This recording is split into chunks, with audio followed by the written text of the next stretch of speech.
Hello and welcome to Reimagining Entrepreneurship. I'm Professor Edgell. So today in Module 1-2, we're going to talk about ethics and responsibility, and I've broken it into three parts. Part A, we're going to focus on fundamentals of ethics. Part B, we'll discuss corporate governance, and in Part C, you'll learn about markets and justice. So let's dig into Part A, and I'm going to try to answer these questions. What are ethics and values? What are the key theories of ethical behavior? What are benefit and harm? And how are values and virtues related? So I want to start off with a little mind game, if you will, a little thought exercise or experiment. And I'm going to ask you I'm going to read a scenario and ask you to answer it. I'm going to do two scenarios. I'm going to do one scenario first. And before you move on to the second scenario, and you may need to pause your video player, I want you to answer the question for the first scenario before you listen to the second scenario. Okay? So imagine the scenario, then record your answer. Scenario one. Imagine you have just developed a better widget that saves customers energy. You suspect that certain features may be dangerous under certain usage conditions. However, you also believe that probably nobody else would suspect these dangers. Do you disclose this knowledge to potential customers? Please answer that question. Now, a widget is just a generic term we use to describe, to refer to a generic product or service, just so you know that, okay? So answer the scenario one question. Now, let's go on and do scenario two, right? And in scenario two, imagine you have just developed a better widget that saves customers energy. You suspect that certain features may be dangerous under certain usage conditions. However, now you believe that probably others do suspect these dangers. Do you disclose this knowledge to potential customers? Now, how do your two answers vary? I want you to think about that. I wish we were in person because we could really discuss this, but we're not. But I want you to think about that. We can talk about this in class if you'd like. We have our in-person session. Yeah, you might have answered differently. If you did, then you really do need this module. And if you didn't, if you said yes, disclose it in both cases, I'm pretty happy. But let's go on. Let's move on now. Let's talk about ethics. What is ethics? Ethics is the study of standards of conduct and moral judgment, moral philosophy. So you see that term moral pops up a lot, right? And so far this is sounding good, but it's sounding a little vague to me, right? What are values? The social principles, goals, or standards held or accepted by an individual, class, society. So standards are relative to a group, it seems, right? The principles, goals, or standards held or accepted by an individual, class, society, etc. so far, right? So it can vary from individual through various groups of humans. Now, of course, that raises questions. What do we mean by moral and what do we mean by standards? So let's define moral. Moral means relating to, dealing with, or capable of making the distinction between right and wrong in conduct. So right, well, I don't know, what does that mean, right? Does that mean things doing conduct or behaving in a way that is favorable towards others, whereas wrong means behaving or conducting yourself in a way that isn't favorable towards others, right? Kind of question mark. Standard. What is standard? Something established for use as a rule or basis of comparison in measuring or judging capacity, quantity, content, extent, value, quality, etc. So standard is something we use as a basis for judgment. So maybe the standard helps me to judge if your conduct was right or wrong. And if it's right, then one would presume you're ethical by the values of the various group that we're judging, right, or judging you against. And if they're wrong, if the standard shows that you're wrong, you did less than the standard, not more than the standard, then I guess you're unethical, perhaps, right? So I kind of is something to play with there. Now, all of this historically goes back to two concepts: pleasure versus pain. And if you look at the two images up on the screen there, on the left side of the screen, presumably that's a painful situation, and the image on the right would suggest pleasure. People look to be happy there, don't they? Well, that seems to be generally true, but I think we could all think of exceptions if we thought hard enough about the image on the left. Actually, for some people, probably a small, very small group, being pleasurable. We can only imagine. Now, so let's look at this historical typology coming from philosophy. On the one side of the screen, on the left side, you'll see teleological, and on the right side, you'll see deontological. And teleological just refers to utilitarianism, and that essentially says, what's right or wrong depends on the utility that a particular group receives from the action or the conduct. Now, on the right side, you'll see Kant's rights, and deontological really means whatever is right and wrong is a rule that should be applied to everybody universally. And Kant kind of spoke about universal human rights, effectively, that would pertain to all humans, no matter which group they belong to, no matter where they live, and so forth. Do you see the distinction? Utilitarianism really speaks to, it depends on which group. That's teleological. Deontological kind of says, it doesn't matter which group. You're human, and these rules should apply to all humans. Now, in between, we have a modern theory, and it's a theory of social contracts.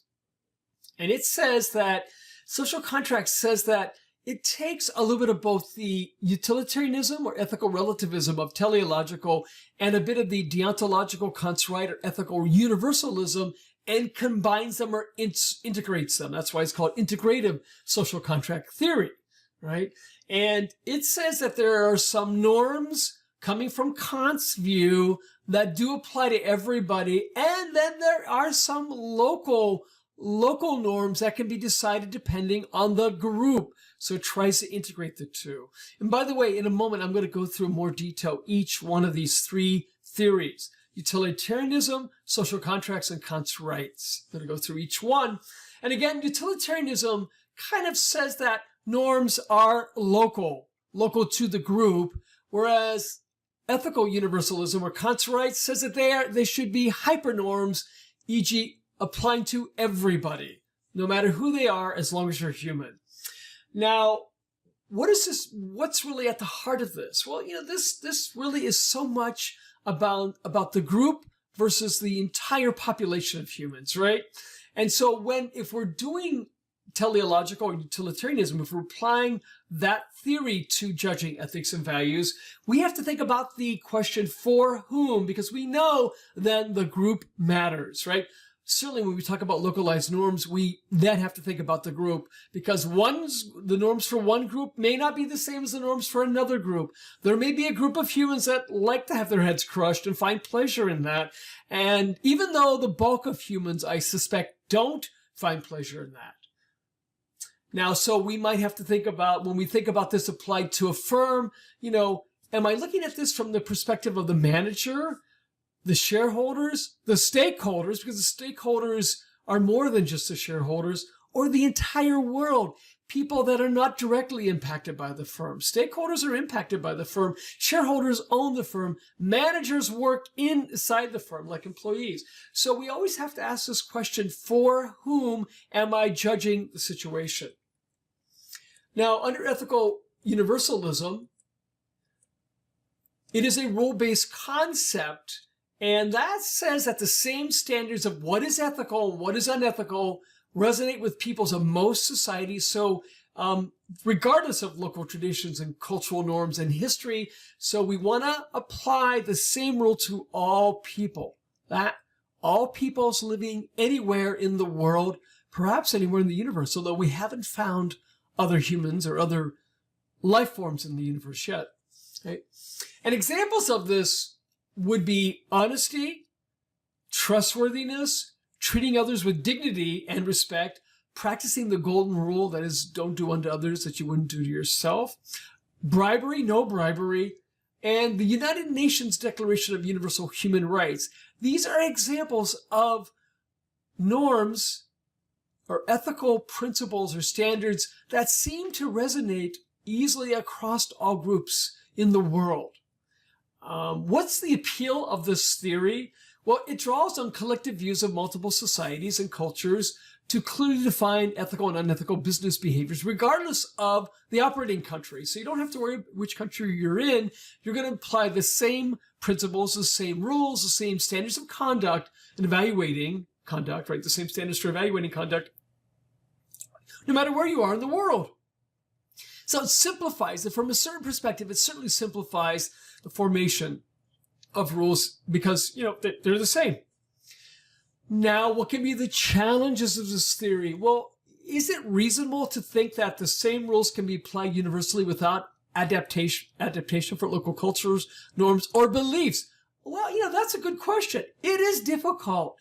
Some people say when in Rome, do as the Romans, because maybe they do things differently there.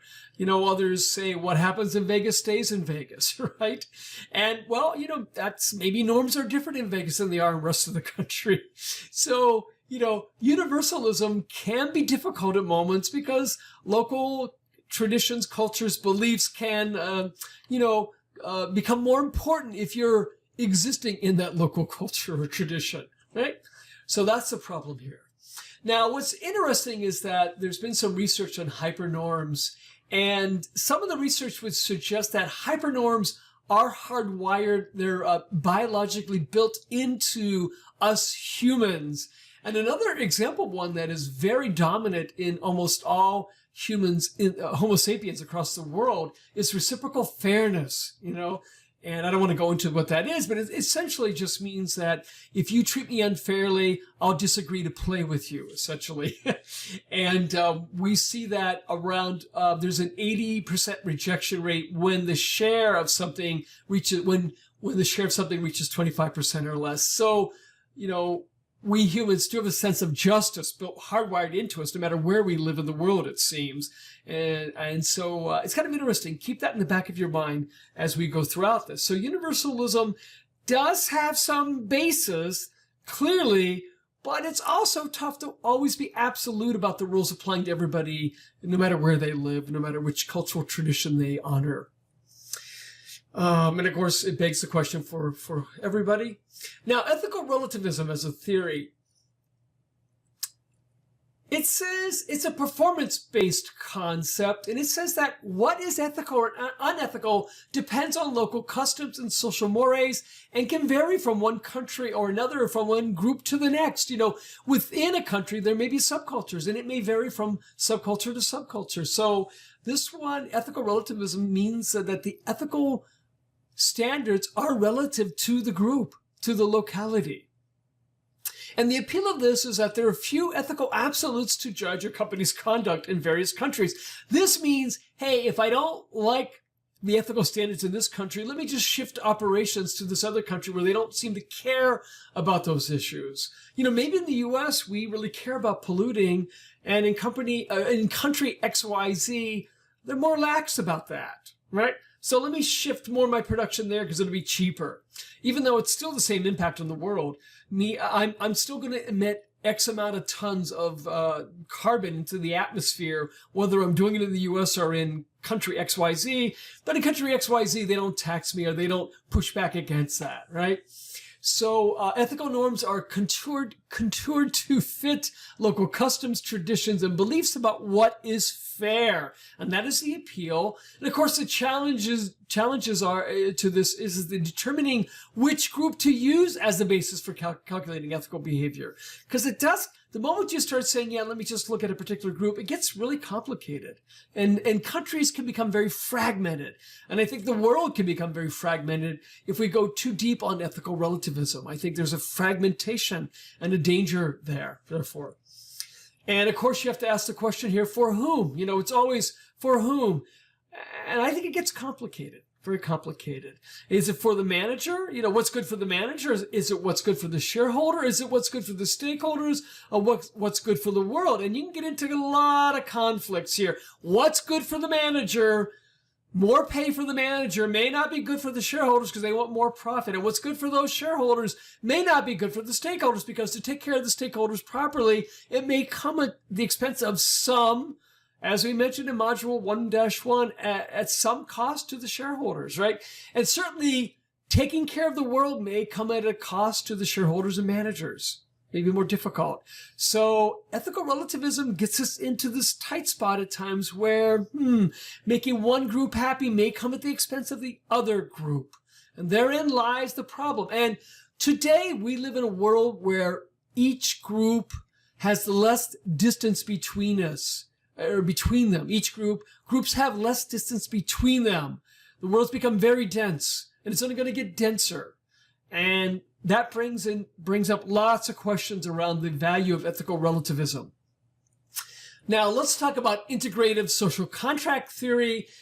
And this one says that there are a limited number of universal ethical principles, and we just discussed some of those, right, that are widely recognized and that would be applied.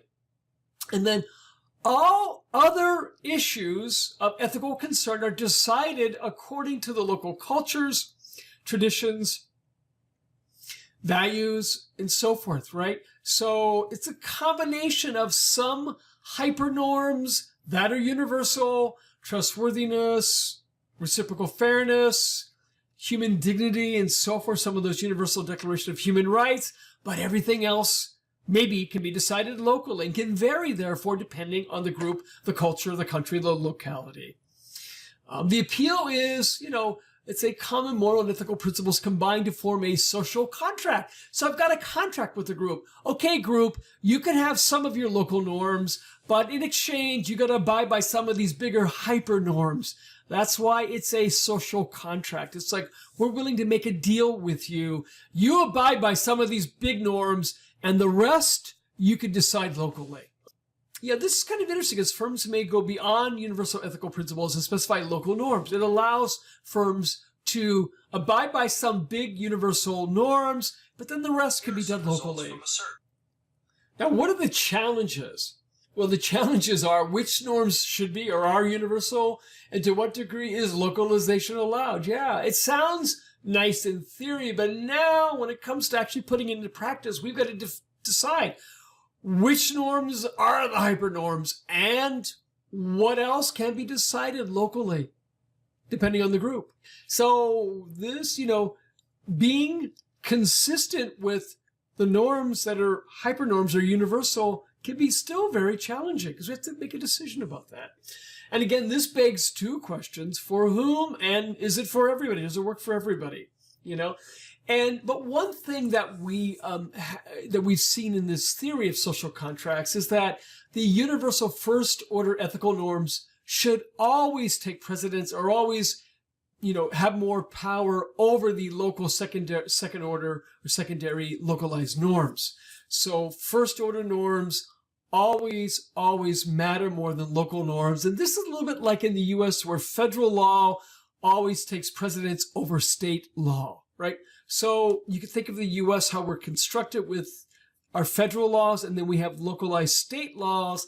Social contract theory, to some degree, mimics that and recalls that. Now, let's talk a bit about benefit and harm. More specifically, benefit and harm are a bit of a modern version of benefit being pleasure and harm being, displeasure or pain. And one of the things my colleague and I years ago said is that we felt that in a modern sense, the concepts of benefit and harm that are held by the law are kind of vague. The law defines harm as a setback to your interest. So humans have interests. So I have an interest in living. I have an interest in being economic and, being able to sustain myself economically, right? And setbacks to those interests are considered harms, and they are legally protected. They are legally protected. And more so we see in countries, there's an increasing count of legally protected interests. So more and more the laws are defining what is a harm or what is displeasurable or painful. But these are socially constructed depending on time and history and societies. What's bad what is a harm in one century in a culture may not be considered a harm in a different century. There was a period of time when it was considered harmful to drink any alcohol, and therefore there was a prohibition against all alcohol. It seems that today we no longer say that there should be a prohibition against alcohol. We do say that an extreme amount of alcohol is dangerous, but that just drinking alcohol generally is not dangerous. Right. And so, or is less dangerous, not so harmful. So you do see that over time in societies that conceptualizations of harm and benefit can shift and change. And to further clarify, benefit in our definition is an increase in an actor's utility, whereas harm is a reduction in an actor's utility. And that harm can express itself, or that reduction can express itself in physical form, psychological, economic interest, and these are all often legally codified. Now, one of the things that I think is very important is, and I've already talked a bit about this and will throughout this entire course, is learning to think and act and understand the world to the eyes of designers, or like a designer would do. And one of the important things that I think helps us with this benefit and harm dilemma is the fact that designers intentionally focus on the needs of others and are, by law and by interest, concerned with the health, safety, and welfare of others. There are codes that reinforce that, and there are practices and customs as well. And if you watch that video that's required, the design thinking video, you'll see at the very beginning, part of the process of design thinking is to first empathize or to be concerned about the people you will serve. Right? And the moment you do that, you're going to naturally probably be seeking out benefits for them more so than harms, because you're intentionally trying not to harm them. And so I think it's important to learn to think like a designer as a way of ensuring that we optimize the benefits while reducing the harm to others in providing benefits, services and products to them. So we want to optimize those benefits while minimizing the harm. And even if minimizing the harm means that we make a little less profit, that's putting the human above the technology and the profit, right? I'm going to make sure they're not harmed. I'm going to make sure they're getting maximum benefit to the best degree that I'm able to now, even if it costs us a little bit more to do so. It's the point I'm trying to make here on this particular slide. Now, I want to shift gears a little bit and talk about values and virtues, because you have a project coming up in which you'll need to articulate your values. And the values you articulate will guide you and become the foundation for building and constructing your venture. So Donald Davidson is a famous philosopher who put together this framework of the subjective, intersubjective, and the objective. And I'm going to run you through this framework quickly just so you have some broad idea. So let's start with the subjective. The subjective is my views, my individual characteristics, what I believe is important. And it could be a lot of fiction. These are my virtues, my personal values, and this is what I believe the world ought to be. And oftentimes it can be fiction. It can be fake news, if you will, right? It's just my view, my way of seeing the world. Next comes the intersubjective. And this is when groups of people come together and instead of remaining isolated and having completely different beliefs, they say, you know what, we're going to shift and change our beliefs and bring them into alignment so they can be shared. And that usually is the foundation for a shared culture, what we call culture, right? Shared acceptable values.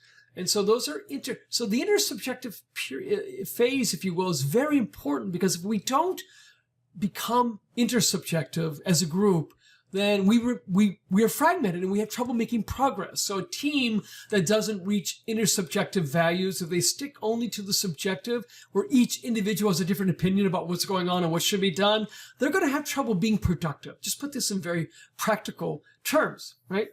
And then next, Davidson says, is the objective. The objective is these are universal truths that are generalizable, and they're usually determined by positivistic scientific methods, right? These are facts. These are universal truths, and they do exist. There are. Although we live in a world today, I fear, where the subjective is overshadows the objective and intersubjective. I think that's a dangerous place for society to be. I think we have the risk of becoming too fragmented. I think that, and we know from team experiences, if you don't reach intersubjectivity and rely upon objectivity for those things that can be scientifically proven, you're probably not going to have good outcomes as a team, right? So I just want to make sure you're aware of this and that there are, think about this. Play another little mind game. Let's imagine you've gone to the 30th floor, somebody, not you, but somebody's gone to the 30th floor of a tower, and that person says, I'm going to jump, but I'm going to subjectively believe that I'm going to survive it. And I'm telling myself this as I jump, or this person as they jump is telling themselves this. Probably they're not going to survive the jump, despite subjectively believing they should. Right? Because positivistically, we know that gravity is such that it's probably going to crush and destroy the body. Right? So there is something to respecting the objective, the positivistically provable, the universal truth. There is something to that. And I want us to not forget that. I know in this day and age, it may be easy to forget that. And it's also good to talk about the fact that there are always tensions between your subjective beliefs, your group or your society's values, or the intersubjective values, if you will, and the objective, right? There's always tension between them because they may not always be aligned or in agreement. But part of our jobs as humans, I think, is to bring these into alignment to the degree that we can do that. Okay? Now, let's wrap up this section or this part with some discussion quickly about virtues that are, values that are classical. Now, you're going to be talking about your values, and you can bring them and find them from wherever.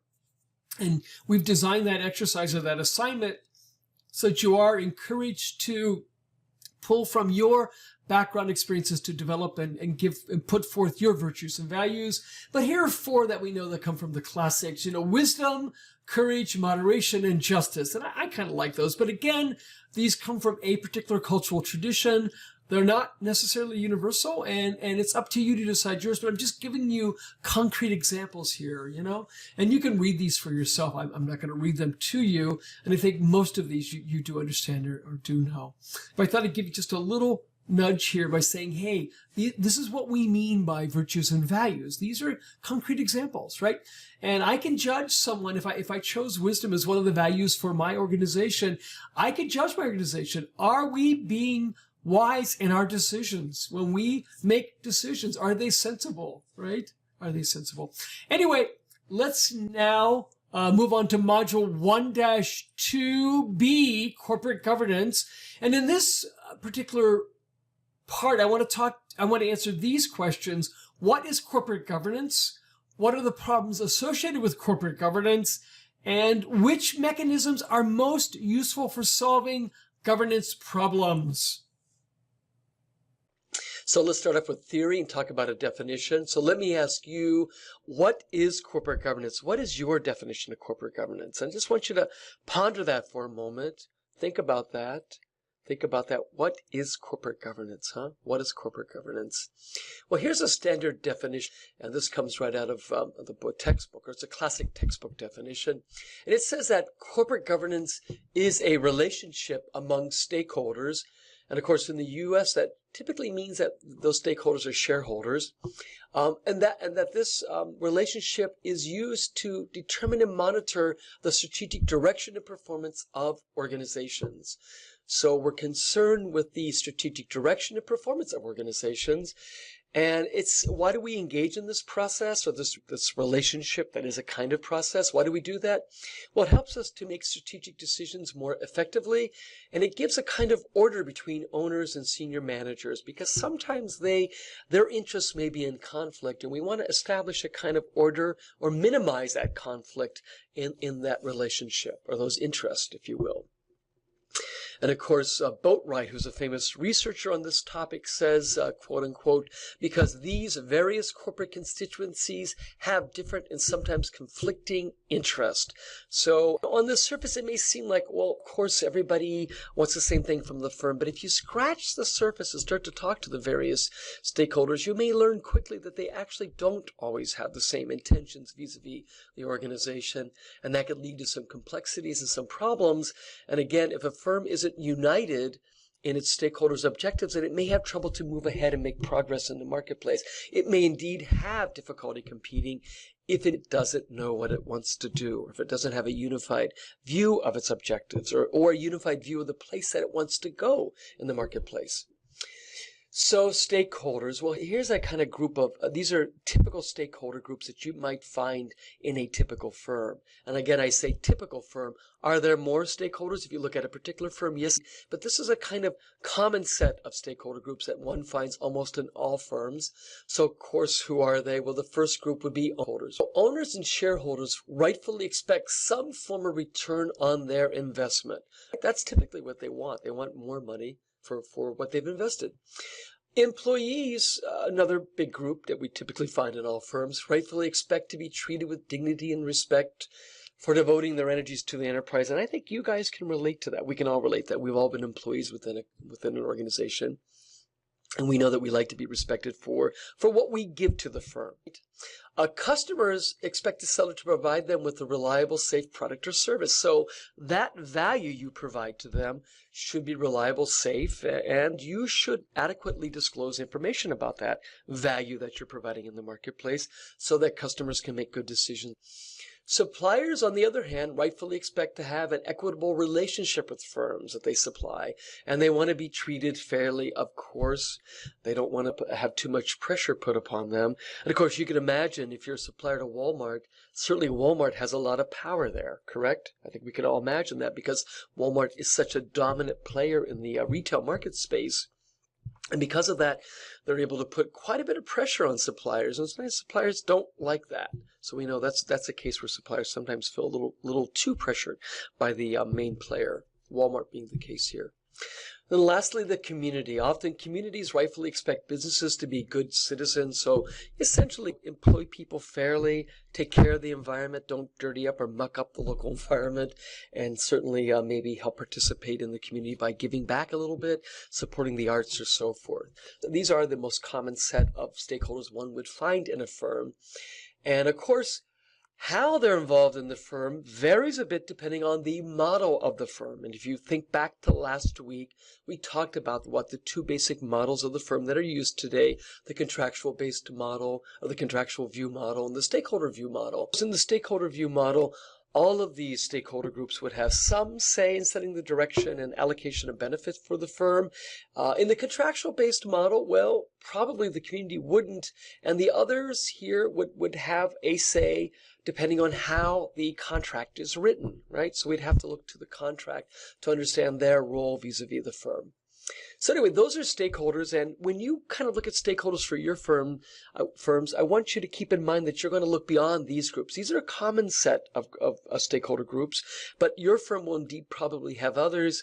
And for example, with employees, senior managers or senior employees may actually have a different set of objectives or interests than, say, lower level employees or unionized employees. So you may need to differentiate between various types of employees when you look at your particular firms. But this gives you some idea of what we mean by stakeholder groups.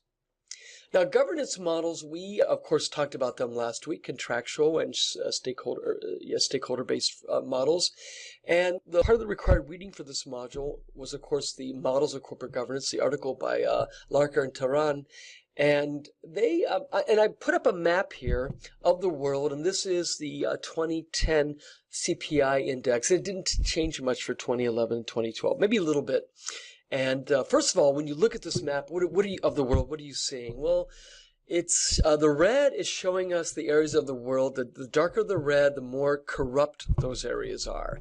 So you can see the map of the world looks like the world's a fairly corrupt place still in terms of doing business, right? In terms of doing business, pretty corrupt place yet. And so the lighter the color, so the more gold and yellow we go, then the typically less corrupt the communities or the jurisdictions are. So at first glance, we can tell the world's pretty corrupt still. And if I start to think about let's pick a couple countries. Let's pick England, and let's pick the U.S. And the model there that's typically used is the contractual-based model. And I said last week, we talked about that indeed in the U.S. we typically use the contractual-based model, and in England they use a variation of that. So collectively, the contractual-based model is sometimes referred to as the Anglo-American model for that reason. If you go to Germany, it's often referred to as a Rhinelander model because the stakeholder model began there. It has deep roots in the Rhineland, and so often in the stakeholder model which is the other model, is referred to as a Rhinelander model. In Japan, they have a varied form, a kind of variation of a stakeholder model. Let's call it a Keiretsu, and I think some of you may have learned about that already. But again, if you go back to the article, you can read more about it. But essentially, it gives a role to a lot of the key stakeholders in the firm, and there are many. China, as we mentioned last week, is a complex situation. China actually employs or deploys both stakeholder and contractual-based models of the firm, depending on the size of the firm. And I wondered, what do you think about India? What kind of model is deployed in India? Well, just ponder that for a moment. Think about India. What kind of model is deployed in India? Well, actually, in India, it is neither the contractual nor the stakeholder model. It is what is referred to as the family model of the firm. And in a moment, you'll realize what we mean by the family model of the firm. There's a different dynamic when a family owns and manages a firm. Very different dynamic than otherwise. So we're going to talk about that later, but you'll see why that's important or why that's interesting.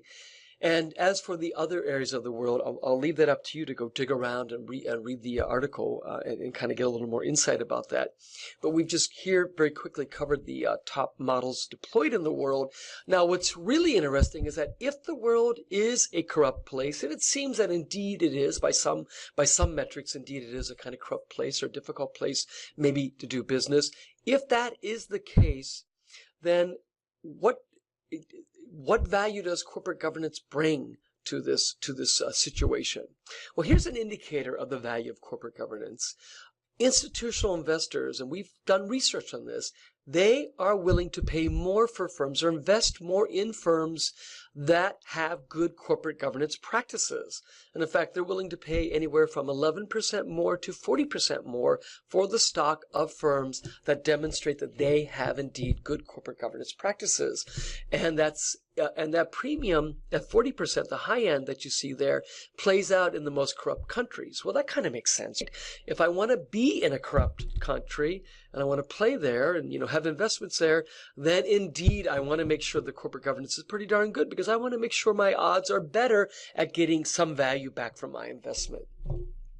And of course, what's even more interesting if you think about this, where is growth in the world coming from today?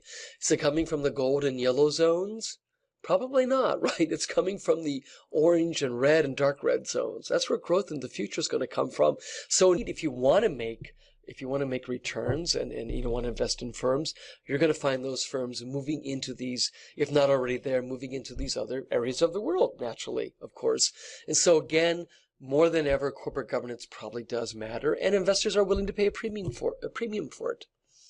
Now, let's talk about why the modern firm and why it is the way it is and why we really do need corporate governance. What relates to this topic or this issue, this concept called separation, and the modern firm exists because of separation, if you will. In the modern firm, we have shareholders, and those shareholders purchase stock and they become claimants or they become owners, and they reduce their risk by holding a diversified portfolio. Think about yourself. You may be a stockholder, you may be an owner in a firm, and you probably own various different stock in different firms so that you can be diversified. And why? Because it reduces your risk and it improves your chances of getting a decent return. So you don't manage the firm, do you? No, you're simply an owner in that firm. So we then hire professional managers to make strategic decisions for the firm. We haven't separated owning from managing. So we've introduced this idea of separation. And I say it's the basis of the modern corporation because if you go back a few hundred years ago, that was a relatively new concept. And most firms in the world a few hundred years ago were not managed that way, where there was no separation.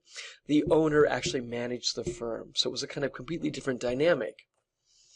And of course, if you think about this separation has led to a kind of specialization, which introduces a kind of efficiency. And we all like efficiency because, as we talked last week, efficiency actually reduces our transaction cost. And we know that's a good thing because at the end of the day, that typically yields more profit for us, more benefit for us. And so this specialization allows shareholders to become experts at risk reduction. They take on the risk, but then they become experts at investing in a diversified portfolio, and allows for strategic development and decision-making to be taken on by expert or professional managers, right? So we've got this separation, and it seems to lead to this wonderful efficiency. And of course, it all on paper sounds wonderful, or as we talk about it now, it kind of sounds wonderful.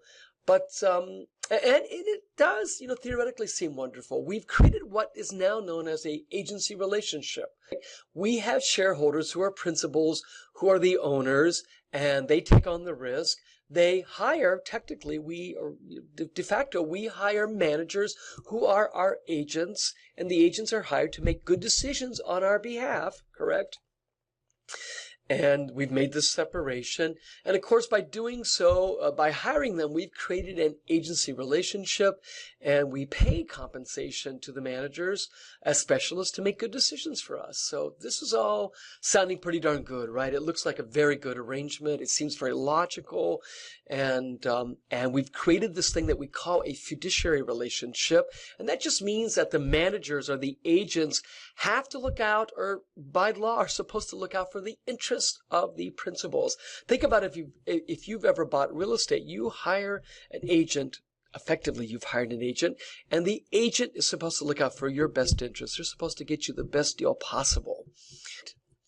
Of course, there are problems, though. There are agency problems. Principals and agents sometimes don't agree to the interest or the goals, or have different interests and goals, and therefore want to take the firm in different directions, right? Shareholders like direct control of a large publicly traded corporation. Let's think about this. You probably own shares in a company where you're the owner. So why aren't you marching down to the CEO's office and telling them what to do? Why aren't you doing that? Well, I can tell you why you're not doing that. You know why you're not doing it. You're one of probably a million other owners. And you don't even know those other owners, do you? You don't know them. And if you're one of a million, then why should the CEO listen to you? You're 1/1,000,000th of a voice, right? You're 1/1,000,000th of a voice. So it doesn't make a whole lot of sense for them to listen to you. And your cost would be pretty high. If you thought about marching down to the CEO's office for every firm that you own in your portfolio, that might take a lot of work. And on top of that, you'd need to coordinate with all those other stakeholders or all those other shareholders and get them to agree with you, right? And that might take a lot of energy and cost. We call those coordination costs. So your coordination costs would be very hard. So it's hard, or it's very difficult or very costly for you as an individual to take any kind of action, if you will, exert any kind of action other than selling the stock and buying it, right? And sometimes because of that, the agent knows that you're not going to march down there. And the agent knows that sometimes there's a big lag in the marketplace between when something happens, when they make a decision, and when you learn about that decision. There's a timing issue. And because of that, sometimes they decide to pursue their own interests, and that interest may conflict with those of the principal. So they start making decisions that will optimize the agents sometimes will make decisions that optimize their situation at the expense of all of the owners. It's very difficult. As I mentioned earlier, it is very difficult for you as an owner It's very expensive. There's a lot of coordination costs for you to verify that the agent has behaved appropriately. And so there are problems, right? We call these agency problems. And as a result of that, sometimes the agent falls prey to what some of us have termed managerial opportunism. Managerial opportunism, or MO. And think of MO as kind of like a dreaded disease. Sometimes agents get MO, and it's hard to tell.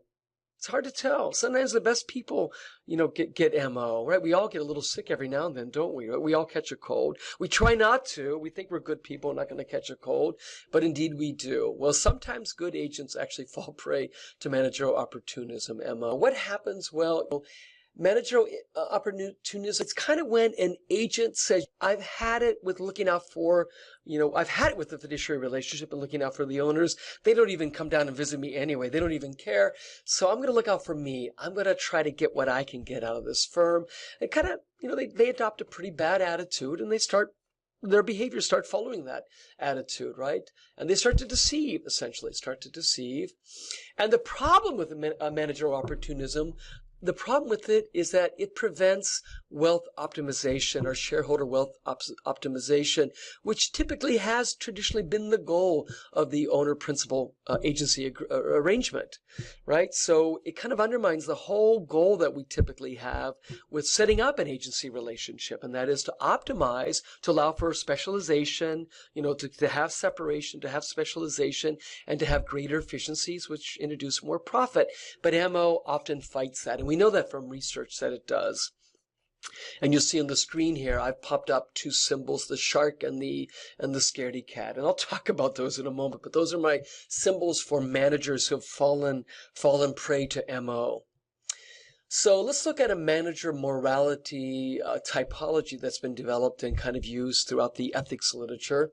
And the moral manager is defined as one who is dedicated to high standards of ethical behavior, both personal and for the firm. Notice about that, both personal and for the firm. They believe in pursuing business success within the limitations of the letter and spirits of the law, and they usually operate well above what the law requires. And we say that they embrace the entanglement thesis. The entanglement thesis, they believe that ethical considerations have to be put on the table and considered when taking a business decision. In a moment, you'll see that that's different for other types of managers. But they believe that business decisions and good ethical behavior are entangled together, so that when you or I take a business decision, we have to think about the ethical implications of it, and we ought not to do things that would optimize the firm or optimize my or your benefit at the expense of being ethical for other stakeholders that are involved with the firm. So that's the moral manager. The immoral manager sees the world a little bit differently. He or she says, ethical behavior has no room in business. I'm here to make money. And legal standards are often an unnecessary limitation. So if I can get around laws and if I can work my way around laws, maybe cheat a little bit here and there, I'm going to do that. Right? So they pursue self-interest above fiduciary responsibility. They focus on profiteering, and often for profiteering for themselves. So they may do things that jeopardize, they may do things that are illegal, and later the firm gets fined for it. Now the firm maybe can pay the fine, and maybe the manager's gone by the time the firm actually has to pay that fine, right? There's usually a lag in the marketplace. Markets are not perfect, and there are big lags in information flows in marketplaces. So that's the immoral manager. The immoral manager says, I don't care about the law. I'm going to break the law, especially if I can still make money. I'm going to do that, and I'm going to try to optimize the amount of money I make, even if that means a lower return to the owners. That particular kind of manager certainly has MO and embraces the separation thesis, which is the opposite of the entanglement thesis. The separation thesis says, hey, business and ethics, two different things. I'm here to take business decisions. Ethics is for somebody else to worry about. Ethics is for somebody else. They are separated, right? Separated. Just like we have separation in the modern firm, we see that some managers believe that it's okay to separate ethical decisions from business decisions and not worry about the ethical decisions. Say that's up to somebody else to worry about. Our third type of manager is what we refer to as the amoral manager. And typically the amoral manager says, well, ethics are different than being legal, so I'll try to comply. I'll do the least I can to comply with the laws in the least possible way. But I don't care about ethics. Ethics is for somebody else. I'll try to be legal. In a minimal kind of way, I'll try to be legal, but I don't really care too much about ethics. That's somebody else's concern. Some kind of amoral, ethics. I don't really understand ethics. Yeah, I'll try to be legal, try to comply with the law as best I can in a minimal way, and so forth. Both the immoral manager and the amoral manager, they embrace what we call the separation thesis, and often we see them going down the path of developing a full case of MO. And my symbols, well, my moral manager symbol is the panda bear. And I say that I use the panda bear because, well, they seem kind of charming and nice. And they do seem like an endangered species in the world. The immoral manager, my symbol here is the shark. And of course, the amoral manager, I like the cat here as the symbol. So we have some symbols to use for these. Now, your module surprise for this module, there's only going to be one of them, so you're kind of lucky today. But your module surprise is for you to go to the discussion board, and you can either do that now or later, and describe a movie. It could be a fictional or a non-fictional movie, in which at least one of the main characters represents one of the three major manager types shown below. And tell us why you believe that character. Tell us that character's name, and tell us why you think that character embodies the particular type below. So is that character a moral manager, and why are they a moral manager? Is that character an immoral manager? Why do you think that character is an immoral manager? Or is it is he or she an amoral manager? Why do you think he or she is an amoral manager? So why don't you go do that either after listening to the recording, or pause it and do that now. That is your module surprise, and you're lucky there's only one this module. And this is, of course, in addition to the standard module work that needs to be done on the discussion board. Now, let's talk a little bit more about agency problems. We've said that there is MO, that MO is a serious problem, and it's actually been pretty well researched. So it's not just Professor Edgell making this up. It actually does exist. And we see sometimes maybe up to 20% of firms experiencing some form of MO, outbreaks of MO. So you could argue that MO, we need to respond to MO. As owners, we of course want to respond. And one of the problems we have is that we don't know who in advance. Think about that. If you or I are on the board of a firm, or we're owners, and we are actually involved with hiring in the new C team, the CEO, the CFO, or so forth, do we know in advance who's likely to fall prey to MO, who's likely to get sick? We probably don't. I think it's tough for us. We look at resumes. We do all the things that we humans know to do, good HR practices to try to screen candidates, right? But at the end of the day, we probably don't know who's going to fall prey to acting opportunistically. Right? It'd be nice if managers, potential candidates had little labels on their forehead. Maybe one label would say highly likely to fall prey to MO. Maybe one would say immune to MO. Another one might say somewhat likely. And we could then think about it, and it might make our job, it might make life a lot better for us, because we could always try to hire just those people that had the label that said highly immune to MO. But at the end of the day, we don't live in that kind of world. We don't have those kind of labels on people. So what do? Well, we respond by establishing governance and control mechanisms. The big intent of corporate governance is to coordinate between the different groups and to prevent managerial opportunism. So that's why we need corporate governance. And of course, corporate governance aims to tame the sharks, especially the sharks, and make them friendly. So yes, indeed, that's supposed to be a friendly shark, by the way. If you do a little search on friendly shark images that are possible in the PowerPoint, this kind of pops up. So this is my friendly shark. Here, our intention with corporate governance is to tame the sharks and make them friendly and make sure they bring back profits to the owner.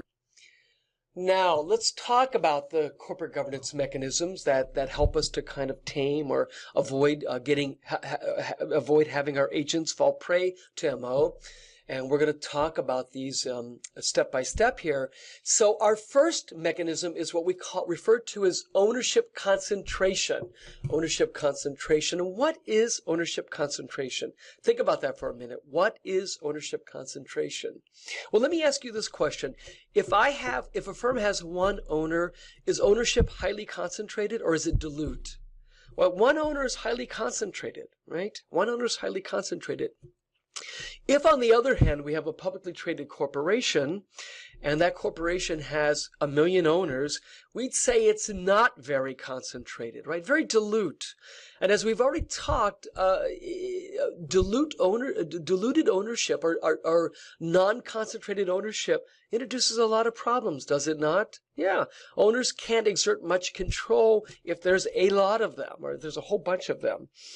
In contrast, if I have one owner, that owner can speak to the CEO and say, look, I don't like how you're doing things, and I need you to make some changes, or I question the strategy that you're proposing, or I want to look more closely at the books and see what you're really doing. One owner can exert that kind of influence and that kind of control.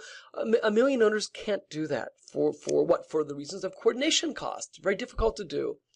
And so ownership concentration is the first mechanism. If there's highly concentrated ownership, and in fact, it is the first one because if we have highly concentrated ownership, then the other three mechanisms I'm about to show you don't really matter as much. Because because highly concentrated ownership gives you as an owner the potential to have a lot of influence and to control that firm, which is often the case of a privately owned firm.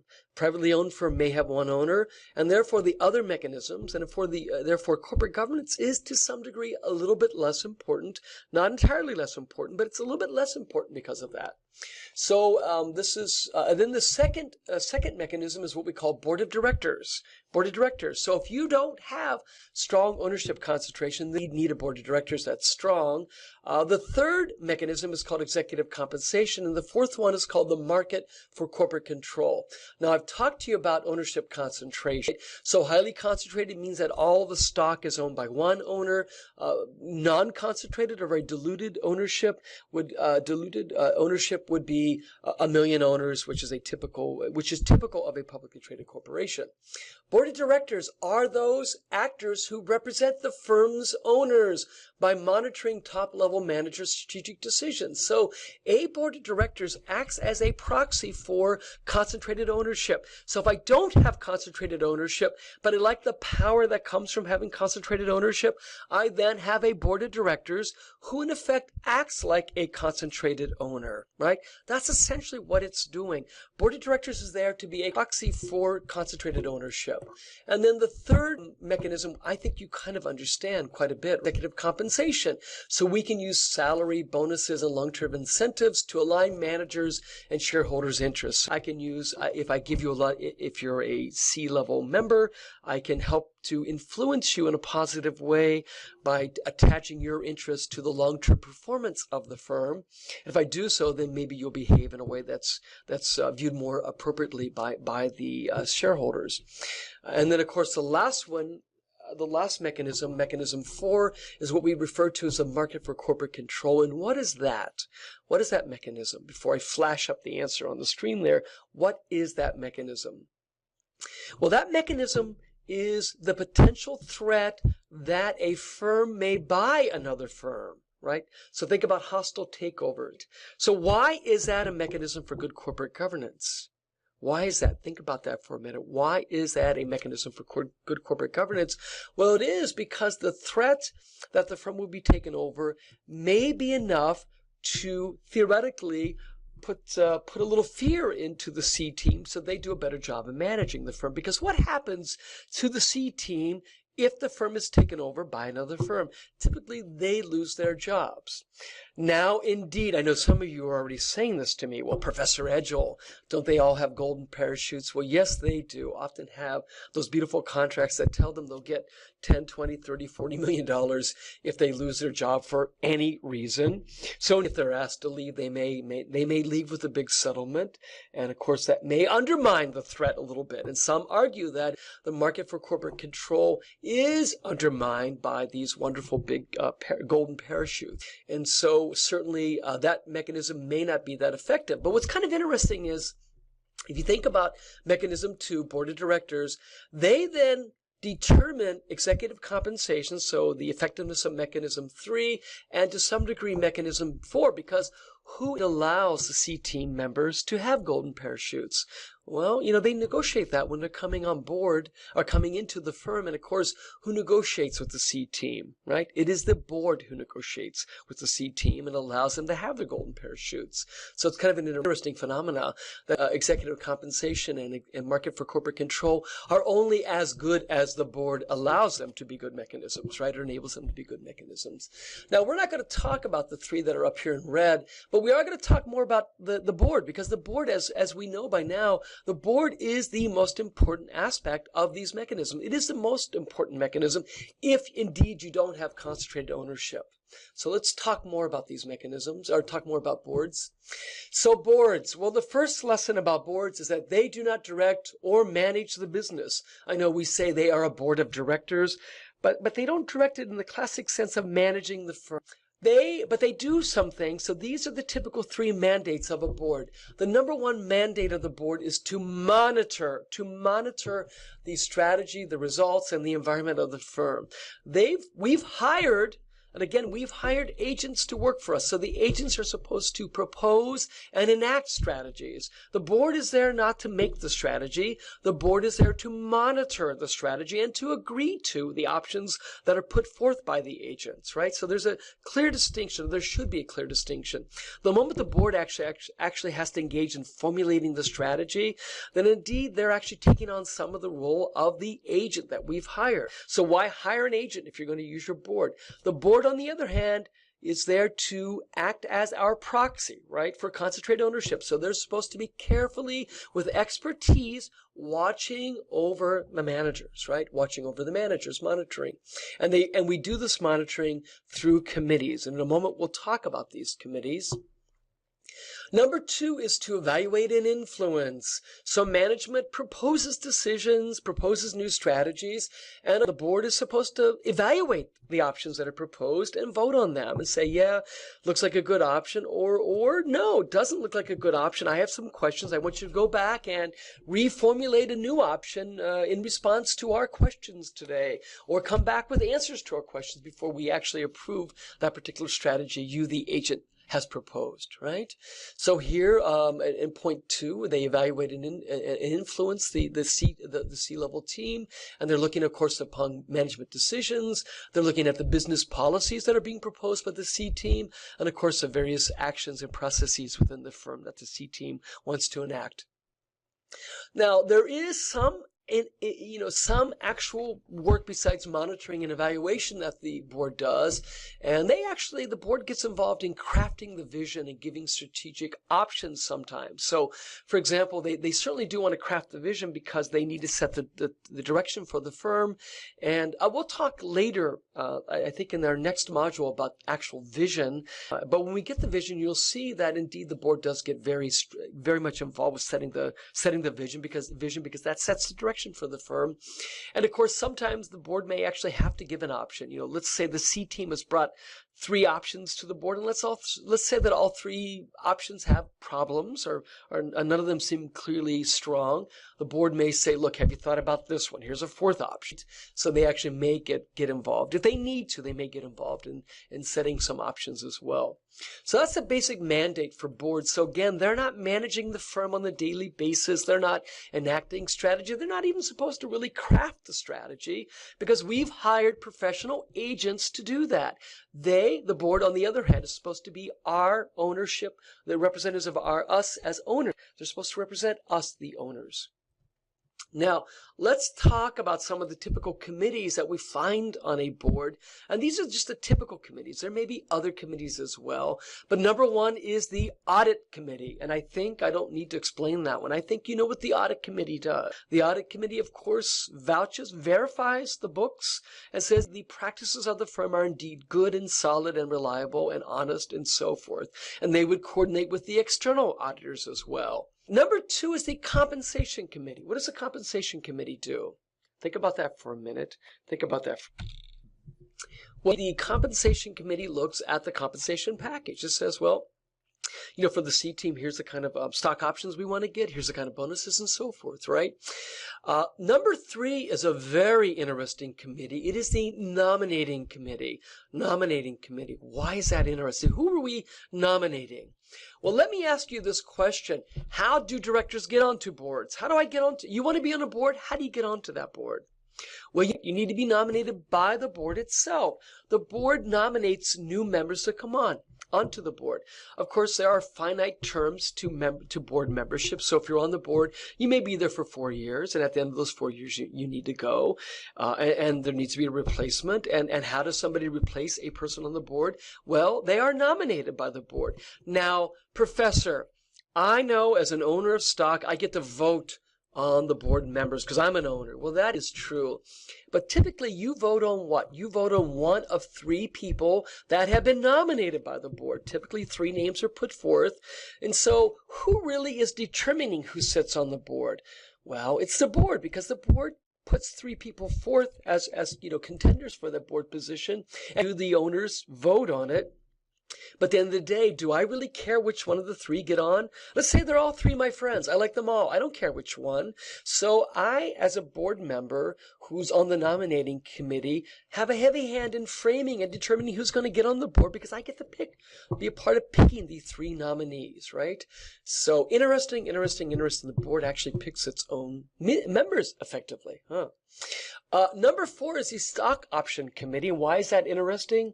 And why is that different than compensation? Well, stock option committee looks at the entire stock option scheme for the entire firm. So it's not just, the compensation package, which includes stock options, right, for the C team, but rather it is the stock option compensation, the stock option scheme for the entire firm,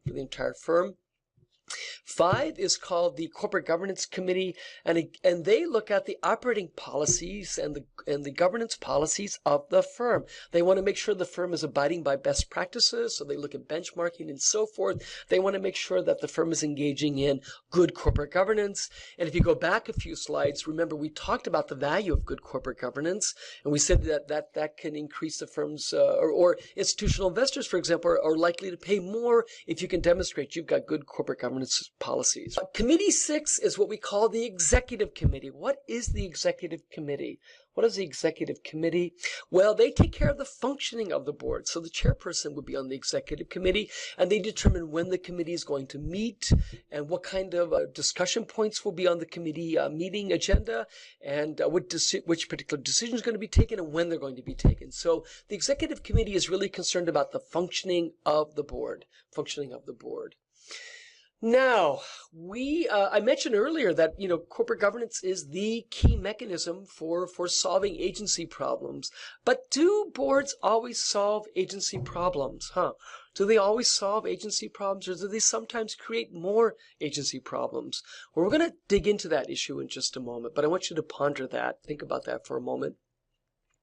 So let's move on and talk about boards. Let's try to visualize. So up here on the screen, we have stockholders, and they are the principals. We introduce the firm, and of course, at the top of the firm are the senior managers, or the C team, right? And they are the agents who are supposed to act on behalf of the principals. But we know that sometimes those interests are not aligned, right? They're not aligned, and that sometimes we have to introduce boards to try to make them more aligned. Now, why is it that interests could be misaligned? Well, we said earlier that there's a big coordination cost to all of you stockholders, all of you individual stockholders, because there's a million of you out there. There's a lot of you out there, and the coordination costs are high, so you typically don't tend to get together, coordinate, can't do that. And because of that, who has more information about the daily operating of the firm? Do you have more information about it, or do the senior managers? Well, I hope the answer to that question is pretty obvious. Of course, the senior managers have more information because they are with the firm daily. They know what's really going on. So there is an information asymmetry, right? Information asymmetry. The senior managers have far more information about the firm and what's happening with the firm than you as an owner do.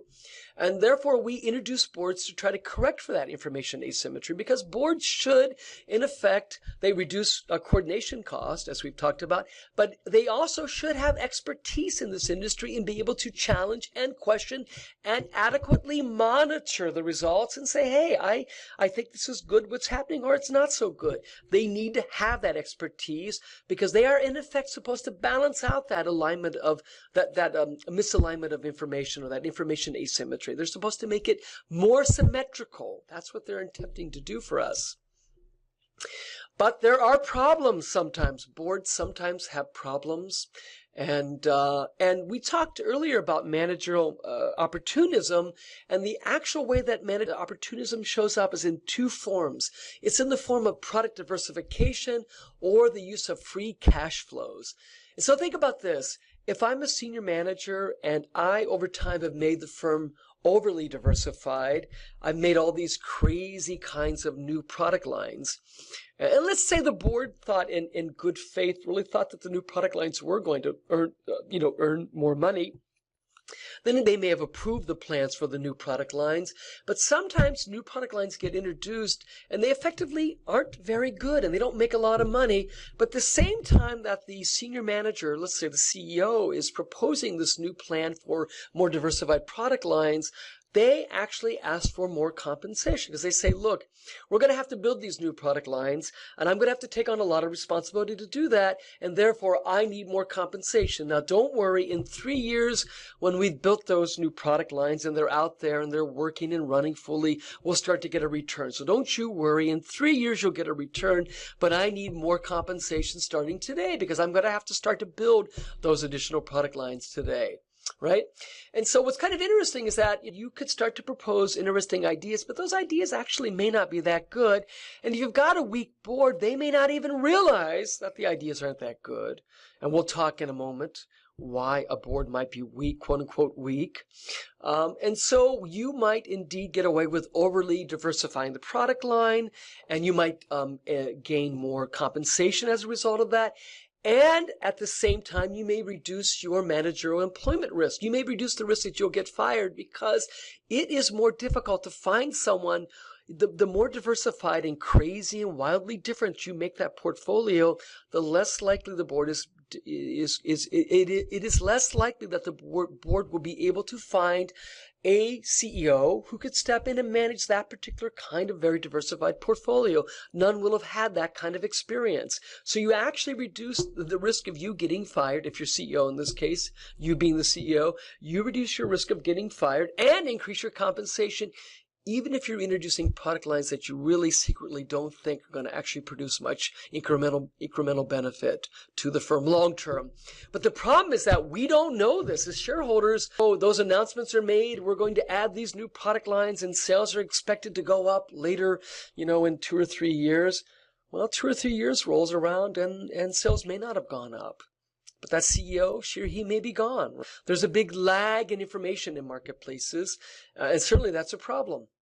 Now, aligned with that is the second point, the free cash flows. Of course, if you're investing in new product lines that are highly diversified and maybe not likely to create a lot of incremental benefit, although they may on the surface look like they're going to, you'll need cash to do that. So instead of giving a dividend back to the owners, to the shareholders, you use that dividend, you reinvest that dividend, and that takes power away from the shareholder, because remember, the shareholder would like to take that dividend and further diversify their portfolio, but instead you, the senior manager, are keeping that dividend and using it to build these new incremental or diversified product lines.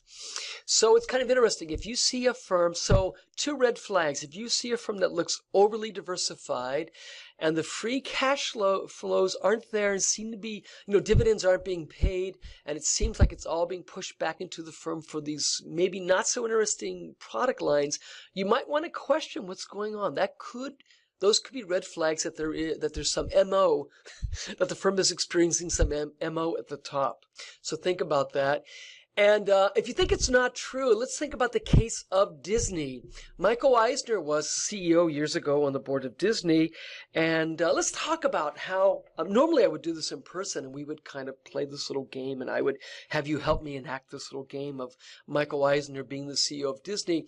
But imagine Disney has many board members at the time. Michael was there. But let's imagine three of those board members. Let's imagine who they were. One actually was a lawyer. It was his private lawyer. Another one was his private architect. And the third one was his daughter. I believe it was his daughter's principal, the private high school she went to, or the private school that she went to.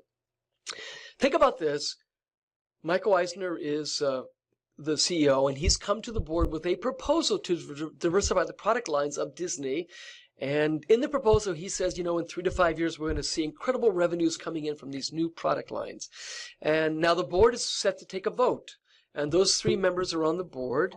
And imagine that right before the board takes a vote, Michael's whispering in the ear of each one of them.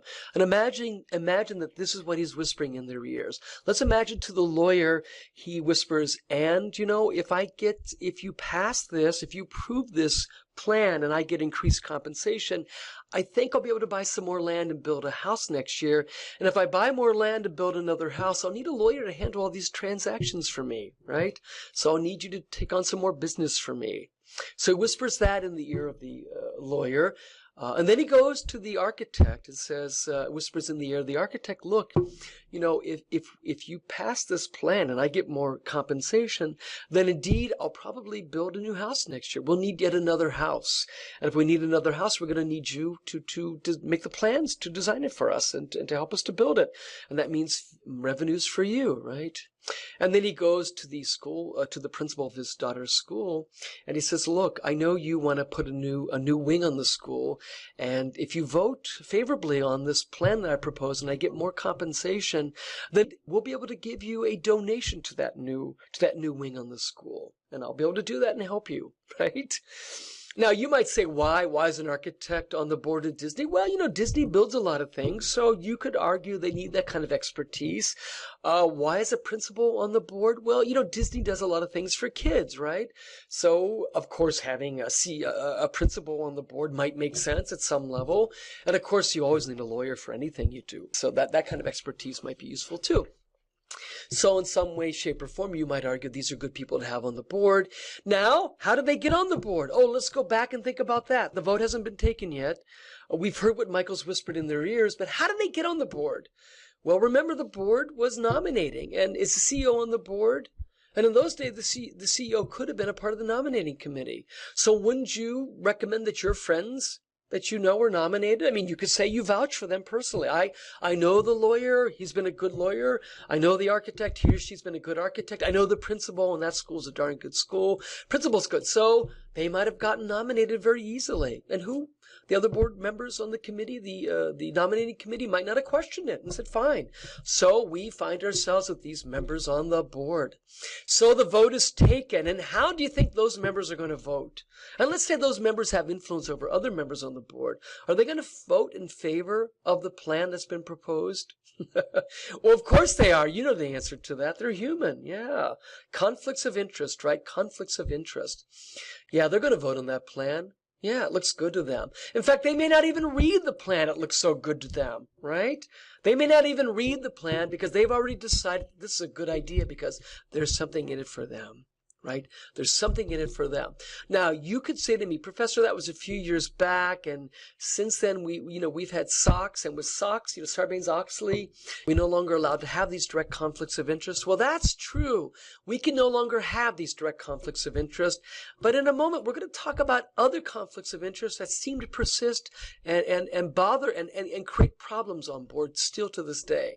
So indeed, these more obvious kinds of conflicts of interest are harder to come by these days, although I don't doubt that there are some conflicts of interest like this that are still on boards. But you can certainly see through this illustration, the Disney illustration, why or how boards might get undermined, or the mechanism of a board, the board as a mechanism of good corporate governance, how that indeed might get undermined by the actions of individuals involved with boards. Now, I want to just step back from this and take a global view here. And I want us to think about a contractual-based firm and a stakeholder-based firm. And what I'm going to do is actually compare a German firm to a U.S. firm, a typical German firm to a U.S. firm. And I have chosen a German firm only because I've worked for German firms and understand them and understand the mechanism, so I can do a pretty good job of comparing them. But let's just think about that. We've got a typical firm that has stockholders who are principals. We've got our firm, we've got a senior managers at the top, of course, who are agents. All the other employees are at the bottom. They're down in that blue zone at the bottom of the pyramid being our firm, if you will. And let's imagine for a moment we've divided this firm into two firms, and on the right side you will see the German, on the right side of the screen is a German firm, and on the left side is a United States firm. And of course in the US, the firm typically operates with a contractual model of the firm, and in Germany they operate with the stakeholder model of the firm. So how do they differ? Well, of course in the US we have a board. We have one board in the US. Now let me ask you the question, in a German firm, do we have one or more boards? Do we have one or two boards? We actually have two boards in a German firm, two boards. One is called the supervisory board, and the other one is called the executive board. Now, why, Professor, do we have two boards in a German firm? Why is there a supervisory board, and why is there an executive board? Well, think about that problem we just mentioned earlier. We mentioned that sometimes boards don't work effectively because the CEO sits on the board and maybe can exert some influence. And think about this. Aren't boards supposed to monitor the C team? So wait a minute, Professor. The board is supposed to represent the owners and monitor the C team. But you indeed have put one of the members of the C team on the board to help monitor. Wasn't that kind of weird? Isn't that like monitoring yourself? Isn't it like grading yourself? Would you like to be able to give yourself your own grade in the course? Would you get an A if you gave yourself your own grade? I think you would give yourself an A. I don't know too many students that would give themselves an F if they could grade themselves, right? So now we're saying to CEOs, you get to grade yourself, right? And that's maybe a little bit problematic.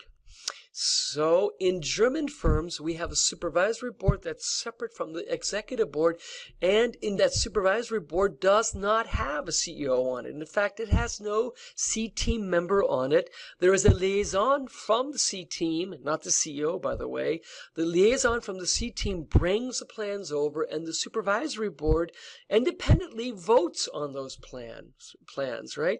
So there's no direct in theory, there's no direct or undue influence coming from the C team. Now, there is an executive board, and the executive board is the C team, effectively, and they get together and officially set the direction for the firm in the interim between plans. So they're concerned with enacting the plans that have been approved by the supervisory board, and then they make smaller decisions in the interim period between when the plans are voted on. So they indeed do have a kind of function and role, but it's a more formalized view of the C team. The C team has to formally meet and record their actions and their discussions and their votes and the direction that they want to take and their plans. And of course, then one of the members of the C team from the executive board brings the plans over to the supervisory board, and then they vote on it to accept or approve or not approve the plan. The board in the U.S. is supposed to theoretically represent the stockholders, correct? That's what we've talked about. Now, what's kind of interesting is that in Germany, because they are a stakeholder model firm, the German firm actually on the supervisory board has members of labor on it. It actually has stockholders, of course, too. It actually could even have stakeholders, other members from the community on the board as well. So again, you start to see how a stakeholder-based firm differs from an American or contractual-based firm. In the U.S., on the board, we typically will find the CEO sitting on the board. There will be 10 to 12 members, and our boards in the U.S. typically meet 6 times a year. And again, this can vary from what I'm stating up here, but these are typical stats for that. And of course, the board selects its own members. Remember, the board nominates, which de facto is the mechanism for getting somebody onto the board. In Germany, it is of course a stakeholder model firm. There's a focus on all the stakeholders typically, and that includes labor. So that terminology is referred to as co-determination, meaning that labor's engaged with helping to set strategic decisions for the firm, because labor is respected, is seen as having some insight about how to make the products better, about what the products could be perhaps, and so forth, about how the processes might be made more effectively. So they're given a seat on the board, a few seats on the board actually. There is no CEO or executives that sit on the board. There is a liaison, right? As we talked about earlier, there are anywhere from 12 to 20 members, and the supervisory board meets only twice a year. So they really only take votes on the big strategic decisions for the firm. They have less to do with the daily managerial or the intra-managerial decisions. That's kind of handled by the executive board. But of course, those managerial decisions have to be consistent with the plan that was approved, right? So you can see there's kind of a big difference here. And I think the key difference is that you don't have the CEO on the board. And I think arguably that allows the board to be a little more independent and objective and focus more on the other stakeholders. Now, you know what's kind of funny, a little anecdotal story here. Years ago, I met with one of the senior vice presidents from BMW. And as you know, BMW is a big German firm, and it's headquartered in Munich. And one of my students in the program that I was in charge of then kind of asked this person, this senior vice president, why is it that American car companies, and this was quite a few years ago when the American car companies weren't doing that well, said, why is it that German cars are so much better and everybody will pay more for a German car than an American car? And why is it that Germans do a better job in making cars? What is your secret? And he kind of started laughing and he goes, it's real simple. We work with labor, and labor helps us to make better decisions. Now, why is it? Well, it's because that labor sits on the supervisory board and gets very much involved and takes responsibility, takes a sense of ownership and responsibility for the firm. And this senior vice president was pretty convinced that gave them a source of competitive advantage. And he said that, we don't waste our time fighting with labor. We work with labor, and we get a lot more accomplished as a result of that. And he kind of laughed about it. I was real surprised. I didn't expect to hear that answer. But I'm not saying that one system here is better than the other. I just want you to be aware of both. I think the stakeholder-based model, the way it's practiced in certain countries, does eliminate the potential conflict of interest that a CEO on the board introduces. So it does do that. But of course, they may be slower. They may be a little bit slower to make decisions. They only meet twice a year. They have more members to coordinate and so forth. So this is merely I want to make sure you understand that in the world, you're going to see both kinds of firms. If you're only operating in the U.S., and I think some of you do work for global firms, or you're going to be working for global firms, or you may be making partnerships with firms from other lands. And if you are, you may encounter different decision-making processes and certainly different strategies. How we take our decisions about strategies, it certainly impacts the kind of strategies we actually have. So in a German firm, strategy decisions are made slightly differently. So again, the kinds of strategies they adopt or the particulars might vary because of that. So the reason why I put this slide up is I want to make sure that you understand these distinctions. And I'm certainly not saying that one is better than the other. Both exist, both have pluses and minuses. Just please be aware of both types of models and how their boards are configured differently as a result of that. So now let's come back to this question about directors' behaviors, about CEOs and boards. And, we said, hey, under Sarbanes-Oxley, we no longer have these direct conflicts of interest. Well, that may be true, but we have other conflicts of interest. Let me ask you a question. How much does a typical board director earn? Take a stab at that. Well, if it's a big firm, they may earn upwards of $500,000 a year, right? Small firm, maybe, 100, 120 a year. But it's some money, right? It's a fair amount of change they get. And if you were a board member and you're only meeting 6 times a year, do you have some time to take on some other boards? Would you like to become a board member on some other boards? You probably would, right? 100 here, 100 there, another 100 there. Hey, why not do 25 or 30 boards if you could? Well, I hope you don't do that, because I think it'd be tough for you to come to board meetings prepared to debate the issues and to vote on the strategic decisions that are being put forth, right? I don't think you could prep properly if you had that many memberships. But you might be tempted. So here you are on a board, and you'd like to become a board member on a different board because you'd like to make some more money. How do you do that? Well, you do that by getting nominated by the members of the other board. Well, Professor, how do I get to know them? Well, let me ask you this question. Who is probably going to know the other members of other boards? Would the CEO, through his or her network, have a good chance of knowing CEOs that are on other boards? And so if you were to talk to your CEO and your board, might they be able to point you in the direction of some other CEOs that they know, perhaps suppliers, perhaps other companies you have partnerships with? And indeed, would they be able to recommend or not recommend you as a nominee for other boards? Right. Indeed, this is a network effect. CEOs have networks because they are on the boards. They're able to exert some influence on other boards. So now, let me ask you another question. If you were to get really tough and to question the decisions that are being proposed or the strategic plans that are being proposed by a CEO on the board, to the board, if you question it too much and ask too many questions and maybe sometimes say no, how is that CEO going to view you? And is that CEO going to recommend you as a potential nominee for another board? Is he or she going to call their friend, the other CEO on the other board, and say, yeah, this person's great? Probably not, right?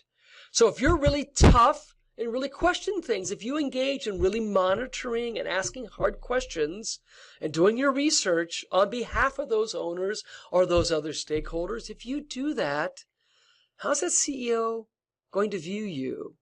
Are they going to like you or not like you? Well, I'll let you answer that. You know human nature. You know the likelihood is they're going to call up their friends and say, look, I don't like this member. I would not nominate them. You should not recommend them. You should find 10 good reasons why they're not a good nominee, right? Correct? So if you know human behavior, you know that might be the case. How are you likely to respond or behave when it comes to CEOs who are proposing new plans for the firm? Are you likely to be tough or a little bit nice? You're likely to be nice. We actually know this is true. It feels intuitively correct, doesn't it, from our discussion now here? But we know there was a study done in 2007. I think it was 700, 800 firms. And what they found in this empirical study was that directors increased their chances of board appointments, other board appointments, if they gave information and advice to CEOs and used ingratiatory behaviors toward peer directors. What is ingratiatory behavior? Ingratiatory behavior is being really nice. It means to be very nice to other people. It means to say really nice things and to never challenge or question. It means to just really, really make everybody your friend and never challenge or question. Furthermore, directors increase their appointment chances by engaging in low levels of monitoring and control behavior.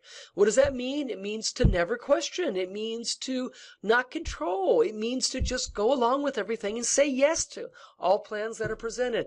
So if board members did that, they indeed got more appointments. We found this empirically, scientifically. So what that says is that there is an underlying conflict of interest, that the CEO has a network and they can exercise influence to that network, and that can keep you as a board member from getting other board appointments. And you, being human, would like other board appointments. So we have a kind of existing, default or de facto conflict of interest that exists on boards today because we have CEOs on them. So it does at times make it difficult for us to as board members, to engage in fully monitoring and fully questioning on behalf of the owners. So it can become complicated and difficult because of that. Now, does it mean that every board member engages in, ingratiatory behavior and low levels of monitoring? No. Probably only happens in 20% of the cases. But even 20% of the cases should be enough for you to think, this could be problematic. I'd like to see it be far fewer than 20% of the cases, where this happens, right? I'd like our boards to fully function and be independent and to be critical so that firms ultimately make better decisions and are much less susceptible to the effects of managerial opportunism. Correct? Now, in Part C, Markets and Justice, I want to try to answer these questions. What are markets? How is justice defined in markets? Why do modern organizations have ethical problems? And what are the sustainability challenges faced by firms? And lastly, what can be done to address ethical challenges? So let's talk about capitalist markets. And if you think back on the history of the world, capitalist markets are not the exclusive form of markets that have existed. We've had other kinds of markets, have we not? And think about those other kinds of markets for a moment. And now if I ask you, if you think about other markets and think about capitalist or free markets, what are the elements that distinguish capitalist markets from other kinds of markets? Because those are the basic characteristics of a free market. So think about that for a minute. What are the four elements? Three that are kind of well known and a fourth one as well. And Boatwright, who's a very famous researcher on ethics and business level ethics, he discusses this. He's actually done a lot of research on this, and he says that basically there are four elements that constitute a free market. So to have a free market, we need to have these four elements present. What are those elements? What are those elements? Well, the first element is private ownership, and that is the right to have private ownership. And if you think about communist markets, historically communist markets didn't allow for individuals to have ownership. Essentially, they didn't allow for that. So this would obviously be a point of distinction. Next is voluntary exchange, the freedom to exchange with whomever you'd like to exchange with, right? And that is where the free and free markets come from. Sometimes we think it's free of regulation or free of this and that. Actually, it is the voluntary exchange. It is the freedom to exchange, to engage in trade with whomever you'd like to engage in trade with. And then lastly, it is the profit motive. That means that you can get out of bed in the morning and kind of desire to make some extra money, some excess profit. In fact, we said that's why corporations or organizations, firms exist, was to reduce transaction cost and to that would then yield some profit. So of course we have the right to or in a free market, we have the right to desire to make some excess profit, if you will. And that's all well and good. Now we've talked about the three elements. There's a fourth element. We haven't talked about that yet. So what do you think that fourth element is to make a healthy, functioning capitalist market? What do you think that fourth element is? Well, let me give you a little example. Before I get to the fourth element, let me give you an example. I think the example will help make the fourth element become more self-evident. Let's imagine for the moment here that on the screen, what you see is a little country called Pondy. And it's called Pondy because most of the country sits around this very large pond. So the blue area up on the screen is a pond. And the citizens in Pondy are pretty darn happy. They've been a very successful small country, and for years they prospered. And in fact, the three elements we see along the edge of the pond are actually factories. And of course, if you lived in Pondy and had such a beautiful pond to stare at, you'd want to sit around and look at that pond as much as possible. So chairs are very popular in Pondy. So over the years, there are three big companies have developed that provide various types of chairs because the citizens like to sit around and stare at their beautiful pond. And again, if you were a citizen there, you'd like to do that too. But recently, and of course, the country has grown in terms of its population, and therefore the density has increased. So recently in Pondy, some of the residents who swim quite a bit have become ill, and one of the CEOs of one of the three companies, she decided to investigate this. She suspected that some of the excess chemicals that they were dumping into the pond actually might be causing this problem. And she hired a couple scientists to do some research, and the scientists came back to her with a report that had identified that, yes, absolutely, the company's chemicals, the toxic chemicals that are being poured into the water, perhaps could be responsible for the illnesses. And she became quite alarmed about that and said, gosh, we need to do something different here. We need to change how we're doing things. Now, keep in mind, in Pondy, originally it was a small, low-density country, small in terms of the population, low-density country. And so there was only one chair manufactured in the very beginning. And then slowly over time, a second one developed and then a third one. And of course, these three companies have been operating for quite some time now. And actually, this particular owner, she actually inherited from her family. And she kind of continued on the traditional practices of the firm. But at the same time kept increasing production because, of course, demand was going up because there were more and more residents in Pondy. And so she decides to take some corrective action. She believes the best thing to do here, the course of action, is to re-engineer how the products are made so that they no longer need to create toxic residue. So she would, in effect, reduce toxins from the production process. Now, of course, this means at least some initial investment in doing research on how to do things differently. And this causes her to increase her cost, but no problem. She goes back to the market and says, look, here's what's going on. We believe that what we do in our manufacturing processes are perhaps contributing to this recent outbreak of illness. And we have some scientific evidence to suggest that this would be the case. And we're going to re-engineer how we do things. But as we do that, we have to increase the cost of the chairs to cover those costs. So the price to you, consumer, is going to go up, actually much above the price of her two competitors. Now, sounds like she's doing the right thing and being ethical, does it not? I think it does. I think it'd be hard to argue that she isn't trying to do the right thing for the community. However, the other two CEOs of the other two companies are skeptical, and they say, well, we don't agree with her. We don't know, is this some kind of ploy by her to get more money? Can we trust that she really has hired scientists, and were these scientists honest, and did she bias them by hiring them and paying them and so forth? So lots of doubts in the marketplace are created. So consumers then become confused. On the one hand, consumers say, well, here's this company that seems like they are trying to do the right thing. But on the other hand, maybe it is just a ploy. Maybe she just is greedy. Maybe she's increasing her prices just because she's greedy. And as a result, she actually sees a decline in sales. So her costs are going up. She's increased prices, and now the sale of her product is going down. And this could actually lead her to bankruptcy.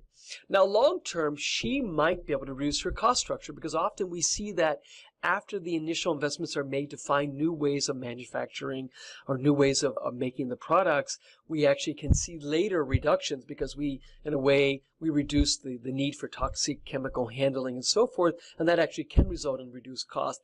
But in the short term, it takes more money to fund the R&D to kind of find these new ways, these new processes.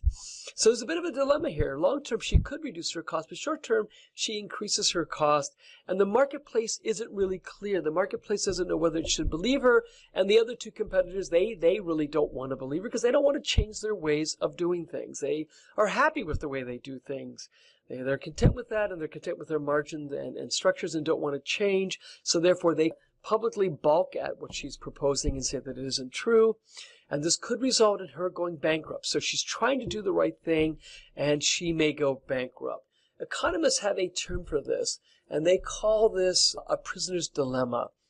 One firm tries to do the right thing and can't do it because they could indeed be forced through a prisoner's dilemma, be forced out of business. And so we say economists know the only solution, the only way out of a prisoner's dilemma is what we call institutional assurances. And institutional assurances are when the government steps in and says, look, there's enough evidence to say that creating the toxic waste and dumping it into the water is dangerous for all the residents. And as a result, we're not going to allow any firm to do that. We're going to take that out of the realm of competition. So all firms have to find a way, incur the cost to actually improve how they do things so that it maintains a fair competitive playing ground. And institutional assurances are the fourth element to a healthy, functioning capitalist or free market. And so that is the role for government. Government's role is to set institutional assurances so that all companies don't do things that will induce harm into the marketplace. Now, you could say, well, Professor, if a company induces harm, won't they go out of business? Because ultimately the marketplace will figure that out. Well, indeed, that may be true long term, but what happens is that there's these big lags in information. It may take years for us to figure out that, what company XYZ was doing has actually led to this problem. So it's hard for us always to connect the dots because of the lag in information, the big lags in informations. And in that sense, it's one way that markets are far from perfect, and therefore we need this mechanism. This mechanism is called institutional assurances to help compensate for this, one of the imperfections of marketplaces. So now we understand why markets exist, and I hope that gives you some. I know we did this kind of relatively quickly, and again, if I were doing this in class, we would do some role playing, and we might actually engage in something that would be a little more fun in figuring that out. But I think you get the general idea. You need the four elements to have a healthy, fully functioning capitalist market. Now, once you have a market, then you need to decide how does justice play out in the market? How does justice play out? What would be justice in the market? So we need to start out with a high-level definition of justice. And this is one that's been traditionally accepted. And it kind of just says that, justice is a sense of right or fair, what is equitable or impartial. It's a sense of how justice or fairness gets delivered through markets. And we have two distinctly different philosophies on how that's achieved. On the left side, you will see, on the left side of the screen, you'll see the egalitarian approach, and on the right side, you'll see the libertarian approach. And so these two approaches form a continuum, and you'll see that in most places in the world that either one or some combination of the two are used as a basis for how we evaluate if a firm's actions are just in the marketplace. Now, both of these approaches accept and believe in markets, free markets or capitalist markets. So both of these are applicable for capitalist markets, but they have different views on how justice should be taken in the free or capitalist market. And if you start out with the egalitarian view, it focuses it actually looks at the four elements and says the element that's most important. So again, this is about ascribing weights to those four elements. The egalitarian view says, the most important element is freedom of exchange. And that is the freedom to choose whom I will exchange with and to barter, to bargain in the marketplace. And that's what freedom of exchange means, or voluntary exchange. It means that I can barter with you, but if I don't like the price you're offering, I am free to leave, to disconnect with you and go to somebody else in the marketplace and barter with them. And eventually, through that competitive action of bartering, having different options for bartering, through a robust a set of many options for bartering, I can arrive at something that feels comfortable for me and then make the deal happen. Now, the libertarian view says that a little bit different. It says that the most weight should be added or given to the property rights. That property rights is the most important element for a fully healthy, functioning marketplace. So each one believes in all four elements, but they assign weights differently. Rawls is the leader of this egalitarian movement, and he kind of helped give it definition. And again, he does say voluntary exchange is most important. Nozick, on the other hand, is the intellectual leader of the libertarian view, and here he says property rights is the most important element. Now, if we come back to the egalitarian view, Rawls says that there are four issues that are important, and that he believes voluntary exchange goes a long ways in addressing those four elements. Number one, first, what's most important in the marketplace is that everyone who's engaged in the market should be free to pursue their own self-interest. And that means that if you're a seller, you should be free to provide a good product that gives you the best possible return on your money. And if you're a buyer, you are free to find the best possible quality for the money, and that would be the best possible value for you. But he says that when we do this, we should pursue this self-interest with a veil of ignorance. What does a veil of ignorance mean? What does a veil of ignorance mean? Well, it means that we are free to look around and barter, but barter based upon what's germane to the negotiation. And if you go back to what's germane, then we think about value. Value, as we talked about it last module, value was defined what? Quality over price, or some ratio of quality to price. He says that other factors should not be considered because they're not germane. They're not relevant for the transaction. So if I'm in a marketplace and I want to buy fresh water, then what would be germane? Would the seller's nationality be germane? Probably not, right? Would the gender of the seller be germane? I would say probably not. However, what would be germane? Well, the quality. If we could analyze the water, the purity of the water, maybe the goodness of the taste, and then the price of the water. Those would be germane to the transaction. Other factors, such as the nationality of the seller and or the gender, or you could think of 100 other factors, those aren't relevant to the transaction, so they should not be considered. So we should be ignorant of those other factors and only able to see and focus in on those factors that are directly germane to the transaction. The third point he says that is very important is that there needs to be a robust bargaining game. So this is really where voluntary exchange kicks in. He says that there ought to be a lot of players in the market providing various types of fresh water, so that if you don't like the one, you've got another option. So this introduces the idea of competition. There needs to be a lot of people in the marketplace who are providing options, a lot of buyers, a lot of sellers. So we need this very robust and dynamic marketplace if we are to have better quality, a range of options and better quality options. And he says that it needs to be robust bargaining game. Now, the fourth element then becomes very essential. He says if you want a lot of players in the marketplace, a lot of diverse and varied players in the marketplace, you must have a relatively ordered society. And what does he mean by an ordered society? Well, he means that there can't be a big inequity in those who have and those who do not have. Because if you have too many have-nots, then they don't have any bargaining power. They don't have the wherewithal to be a bargainer or to engage in the bargaining game. And therefore, you will not have a robust bargaining game at all. You'll have a very narrow bargaining game that is dominated by one or two players, and that leads to monopolistic kinds of behaviors. So he says that we need a fair distribution of income and wealth so that we can assure that many people are bargaining, are part of the marketplace, and they're able to engage in a robust, or be a part of creating a robust bargaining game. So therefore, we need an ordered society. His argument is that if we have extreme poverty, where there's large percentages of the society that are extremely impoverished, they are not able to engage effectively in the marketplace. And if they're not able to engage, we will not have that robust bargaining game that we think is healthy and good for capitalist markets. Now, Note 6 takes a very different view. He says that first and foremost, your property rights are important, and that is entitlement, that we are entitled to own property and do what we want with that property and gain a return on that property. And he says, but there are two caveats to entitlement. The first caveat is what is referred to as the just acquisition. And what is meant by just acquisition? It means that the means by which the owner acquired the property must be legitimate and accepted by the rules of society. So, for example, if somebody inherited the property from their parents, which is possible, right? That's a means of acquisition of property. If you murdered the parents, I know this is an extreme case, so bear with me. It just makes the illustration. If one murdered the parents to acquire the property, that would not be considered in most societies to be a just acquisition because it was done through the infliction of direct harm upon others. So often we cite the harm principle here. So again, one is entitled to own property and do what they want with the property as long as there was no direct harms inflicted.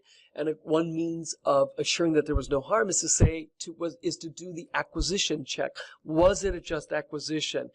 Did you work and pay for the property? Did you acquire it, or did you steal the property? Of course, stealing the property would not be a just acquisition as well.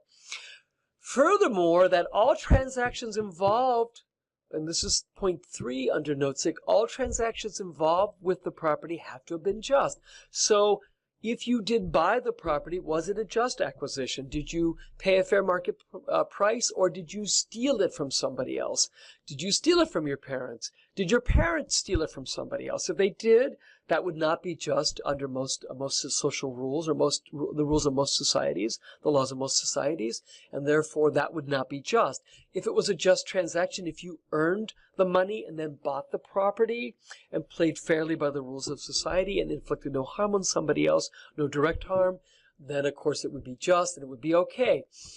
Lastly, he says, if the property acquisition meets the two rules of just acquisition and just transaction, if the property meets that, then the owner should be free to do what they want with that property, because in doing what they want, most likely they'll want to grow their property.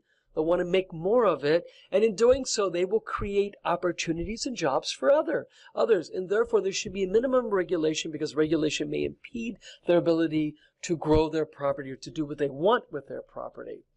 And that's his basic theory. So you can see both of these are legitimate theories or views on how justice is delivered in marketplaces, but of course they're a bit different. And I think the key difference between the two is really this idea of distribution. Rawls says that there has to be some distribution of outcome, and that means income, basically.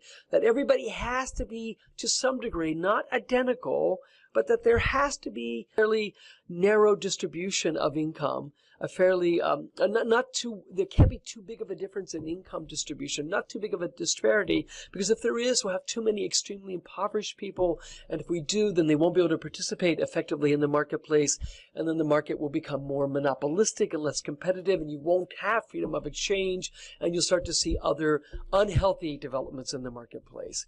On the other hand, Nozick says that's not true. What we need is a equality of opportunity. He says that we need distribution of opportunity, and that only happens when the owners of property are able to do what they want with the property. They will find creative ways to grow that property, and in doing so, the growth of that property will then cause new jobs to emerge and new opportunities to emerge, and that's a healthy way to have a marketplace operate.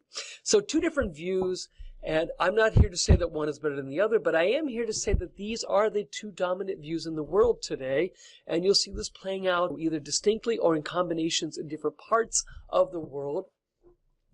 And so if I were to ask you the U.S., yeah, of course, today we probably philosophically are more towards the libertarian view of marketplaces or justice in marketplaces. So if you think about how we view what is right and equitable in marketplaces, it probably follows more along the lines of Nozick.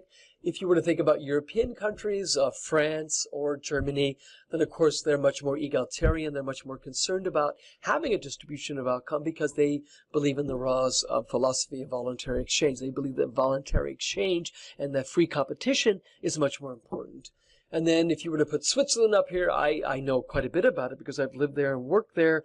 It falls somewhere in between philosophically, somewhere in between. So you could take all the countries of the world or all the jurisdictions and kind of plot where they are on the distribution. And you'll find that there is some variance in where they're located. Now, I want to play a little game here. I'm going to pop up two images on the screen, and I think you know who those two people are, don't you? Yes, indeed, I think you know who they are. Which philosophies do they ascribe to? Which philosophy do you think Warren Buffett ascribes to? Which one do you think he believes in? Which one, on the other hand, do you think that Paris Hilton believes in? Now, I don't know for certain which one Paris believes in, but of course I have some hints from her behaviors and discussions in the media, and she's, for a long time been in the media. On the other hand, with Warren Buffett, he's been very explicit because, of course, he understands markets quite well, and he's been very explicit about his views on markets. So take a moment and just, as a little fun game, tell me or think to yourself which one is which. So Warren Buffett pretty much ascribes to the Rawls of the egalitarian view of marketplaces. He believes that voluntary exchange is very important, and that entitlement and inheritance is not important and should be downplayed. In fact, he's told his children they're not getting much in the way of inheritance. And he certainly has a lot to give, doesn't he? He has a lot to give, but he is not willing much to his offspring. Of course, Paris Hilton, on the other hand, I think she believes in entitlement. She seems to thrive on entitlement or her inheritance. So I think it's a fun little game to play, to think who believes in what, because I think intuitively at first blush you might think, well, Warren Buffett must believe in this whole Nozick view of the marketplace. But if you listen carefully to his well-documented views on markets, his views seem to be very much in line with Raw's. And if you look at how Paris Hilton operates or seems to operate, I think you could see how she might like entitlements, how she might like the fact that she's inherited a lot and has a lot of power because of that inheritance, and it is free to do what she wants with that inheritance. Let's now shift gears and talk about the core problems of ethics in corporations and what are typical. And it goes back to the basis for the modern corporation, and we talked about that in our last module or in our session 2. And this goes back to this issue of separation. Historically, ownership and management were integrated. They were coupled together. And so there was no distinction between ownership and management. Owners own the firms and manage the firms. Pretty clear way of doing things historically. But we said that in the contemporary firm last module, we said in the contemporary firm that ownership and management were separated, which leads to this wonderful specialization, which leads to wonderful efficiencies. But there have been unintended consequences of this decoupling of those two issues. I mentioned this in last week's discussion as well, last module's discussion. There is an entanglement view and a separation view. And historically, the entanglement view went hand in hand with the historical model of the firm, because if you think about it, it was very difficult. If I owned and managed, I probably had to think about ethical issues when I took decisions for the firm, because, and you'll see in a moment, I'll play this out in a moment, it would probably be very difficult for me to do otherwise. And we'll see why when we talk about the modern corporation in a moment. Now, the modern corporation has owners separated from managers. And imagine that as somebody who might be concerned about the actions of a corporation, if I were to go to one of the million owners, and think about you being one of a million owners of the modern corporation, you're a shareholder, you're technically an owner, you are legally an owner. I am unhappy about some of the practices of the firm, and I come to you to complain. What are you going to say to me? You're an owner, but what kind of control do you have over the firm? You're going to probably shrug your shoulders and turn to me and say, well, yeah, I guess so, but I'm an owner, but I don't really have much to do with the operation of the firm. Go see the CEO. We've hired her or him to manage the firm. Go talk to them about your ethical concern. So I say, okay, fine, or we say, fine, let's go. We as owners march down and talk to the CEO. We actually knock on the door of the CEO, and he or she invites us in. And I say, look, we are concerned about some of your practices. The CEO shrugs his or her shoulders and says, well, I don't know what to tell you. I've been hired to look out for the interests of the owners, and the owners want more money. So I'm sorry, I need to focus in on business issues only. Business issues only. And they kind of point finger at the owners and say, why don't you go back and speak to the owners? So here we are, caught up in a situation where there's no real direct accountability.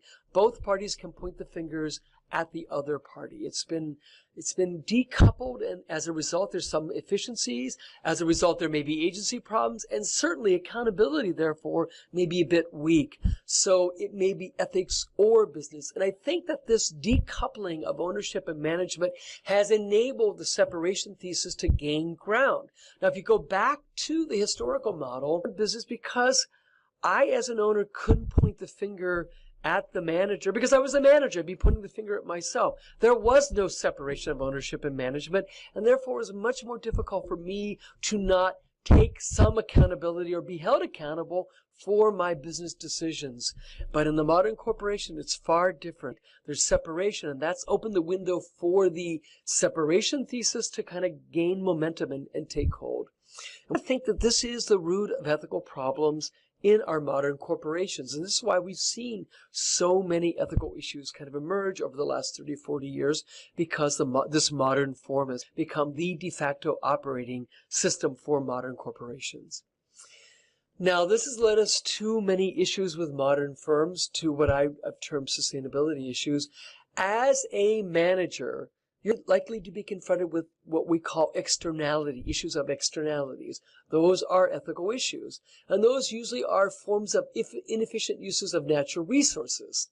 So we use, for example, fuel in inefficient ways, and that causes a problem for the environment. We dump toxic waste into our waters to the degree that we're allowed to by regulation, and that's an externality. And you know, the classic definition of an externality is that which causes a burden upon a third party that was not a member of the direct transaction in the marketplace. So if I buy something from you, and in the process of making that product that you've made, you dump some toxic waste, I may live someplace else where the toxic waste doesn't bother me, but there may be people that are other actors or other parties that live near the firm, and they may actually be harmed by that toxic waste that goes into the water. So they didn't buy something from you, and they don't work for the firm, but they've been impacted by you. We call that a classic externality. It usually is a result of inefficient uses of natural resources. There are conflicts of interest. That is another type of sustainability issue that you're bound to encounter. Conflicts of interest are what? Well, a typical one would be a biased judgment. A conflict of interest is when I am a fiduciary for you. So I've been hired as a CEO of the company. I am the fiduciary to the owner, but I stop looking out for your interest. Rather, I put my interest ahead of your interest, so my interests come into conflict with your interest when they're not supposed to. So if I'm given a bribe, the bribe may induce me to look out for my own interest at the expense of your interest, at the expense of the owner's interest. And again, another big one is globalization.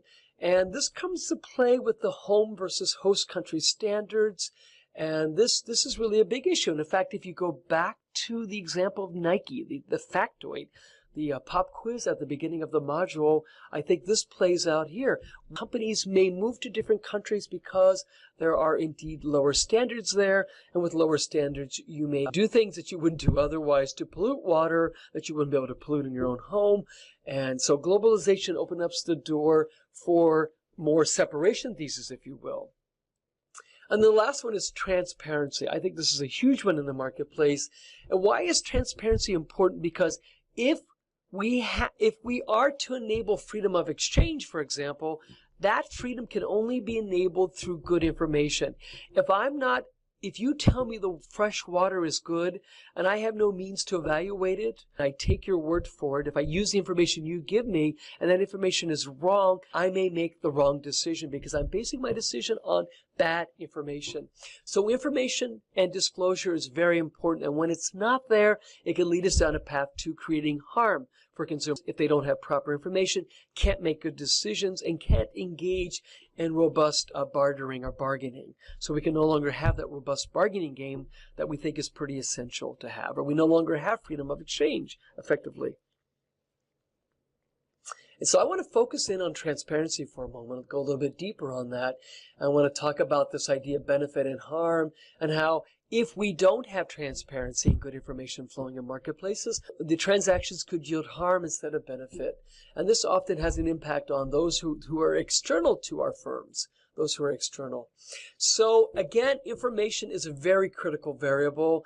And I want to use this illustration of the Ford Pinto. I don't know if any of you remember this, but it was a popular car in the early 1970s. And I like using the Pinto case because it's very well documented and it's kind of hard to argue with. It's a historical case, so we know pretty much all the information we need to know about it now, and it's fairly well documented, and so I think it's fairly safe to use it as an illustration. And the Ford Pinto was indeed a very cute little car, and if you this is a typical ad one would have read or seen for the Ford Pinto back in the early 70s.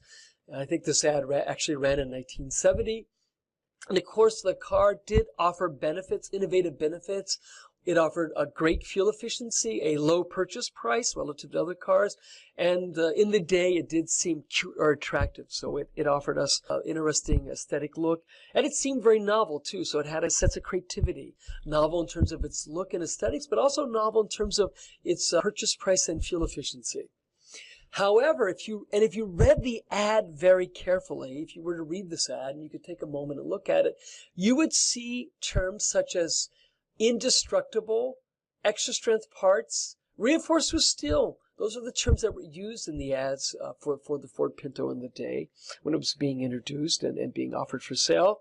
And what's interesting about that? Well, here's what's very interesting about that issue. At the same time that Ford ran those ads, they knew, and this is documented, they knew that the gas tank had a flaw in it.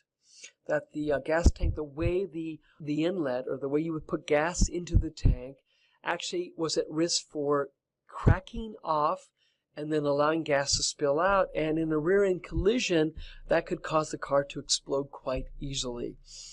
And that Ford knew this. It was well documented. There were all these memos internally that documented this problem. When we say it was a problem, they knew that there was a greater, if you compared the Ford Pinto to other small cars in the day, that the Ford Pinto, through scientific testing, through their own testing, had a greater likelihood of having this problem and its propensity to explode upon rear impact at a much higher incidence rate than comparably sized cars.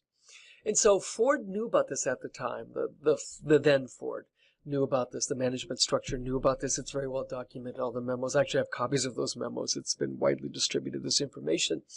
And they took no mitigating action.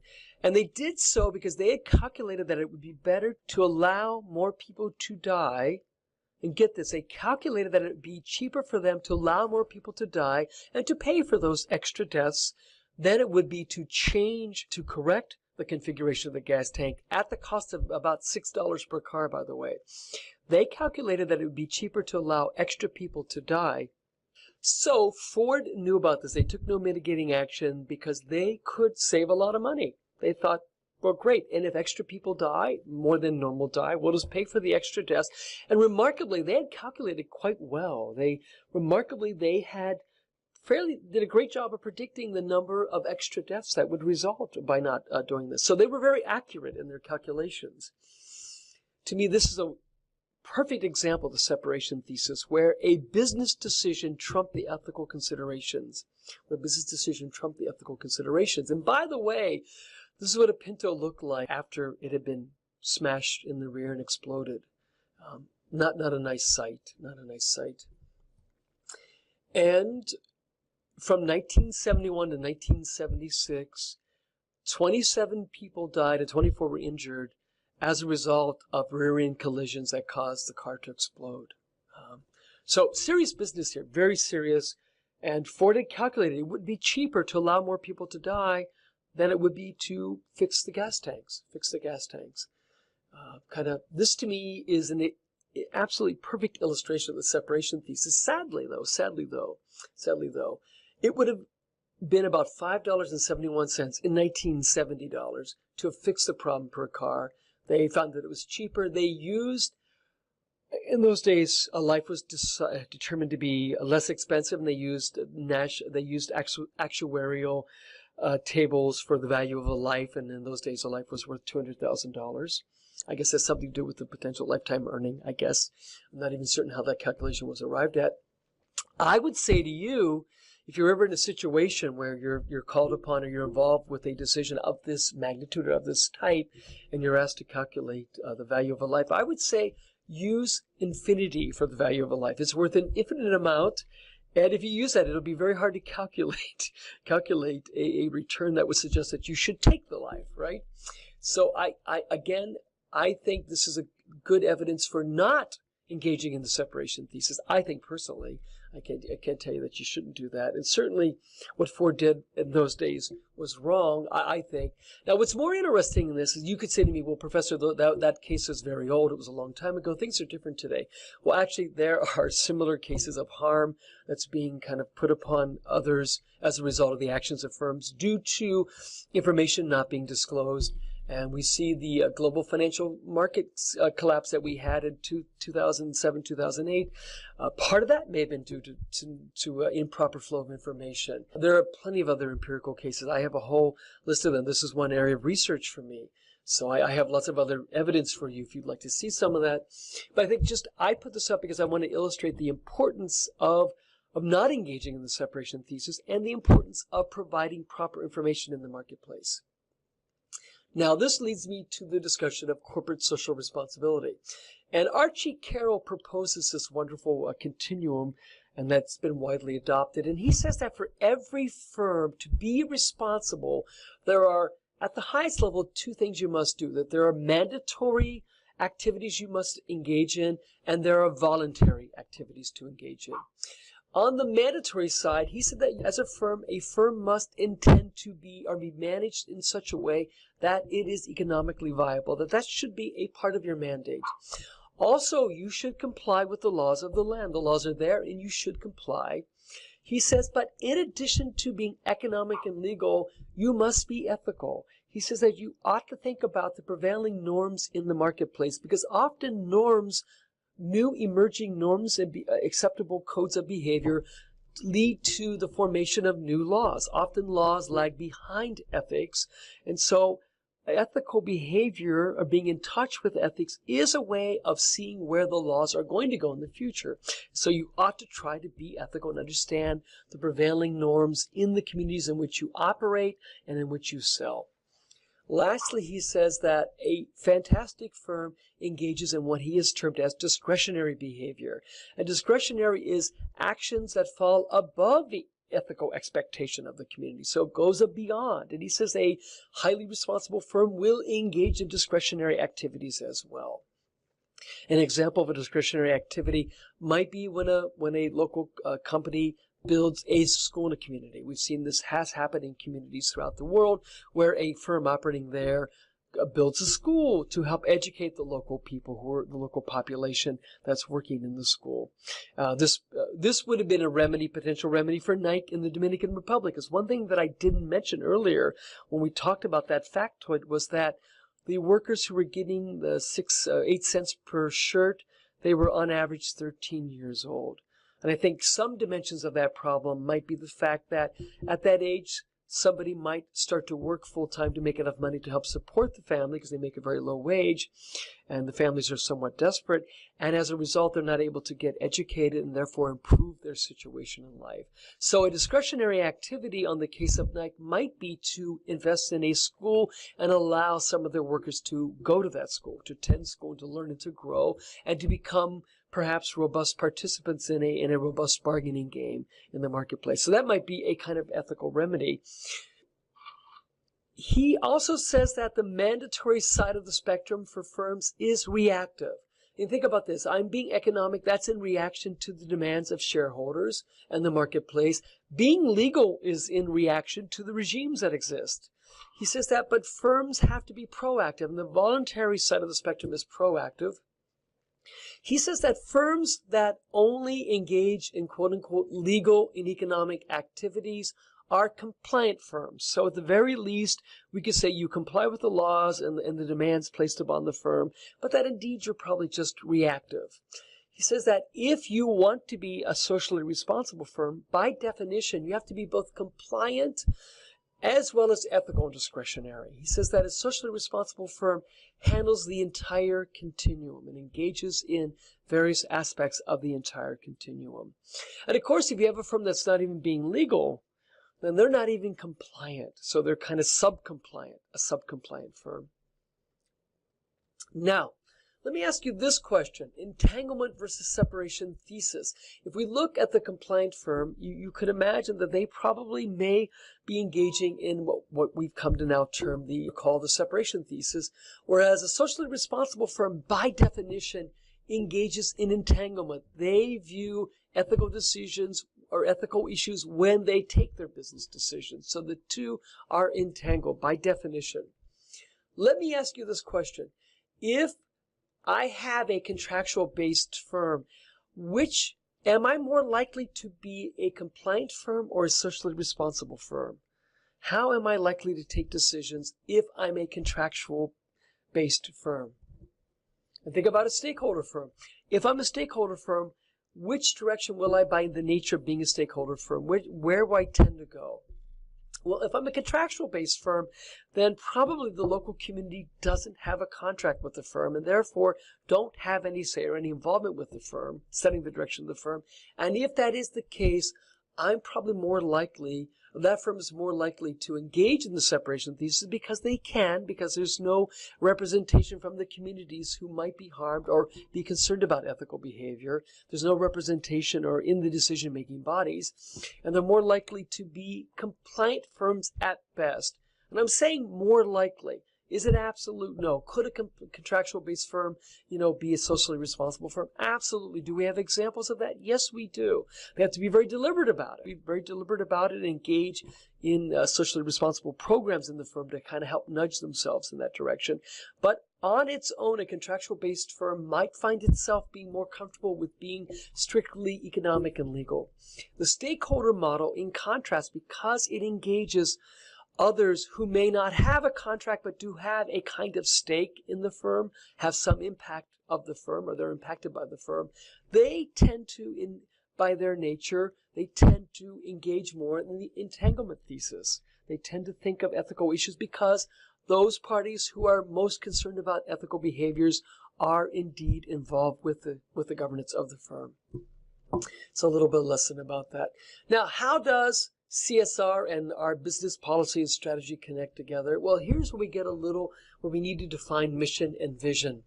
Let's start with defining mission. Mission statement is where a firm focuses on its business purpose. It's a bit about who we are today and what we do now. So it's about the current products and services we offer today. It's about the kind of customer needs that are being served today. And it's about the kinds of technology and business competencies or capabilities that we have today. It does not speak to the future. It does not speak to where we're going or where we would like to go, but rather it is about who we are today, who we serve today, and the kinds of competencies that we have today. In contrast, a strategic vision speaks to the future of a firm, to the future business path of a firm, where the firm will go. What types of markets will we pursue in the future? Because those markets may be different than the markets we pursue today or serve today. It is about the kinds of products that we will have in the future, the kinds of technology we think we will work with and develop in the future. And when we're crafting the strategic vision, it's the perfect place to get us out of the trap of who we are today. This is where we can insert some information about being more of a socially responsible firm, and it performs a link between ethics and business. It allows us to say that we are going to move our firm from being one that engages the separation thesis to being one that engages the entanglement thesis. And lastly, it allows us to actually speak to the kinds of sustainability issues we'd like to address as a firm. The vision enables us to do that. And we're going to learn more about that in our Module 7 or Session 7. We're going to learn more about that.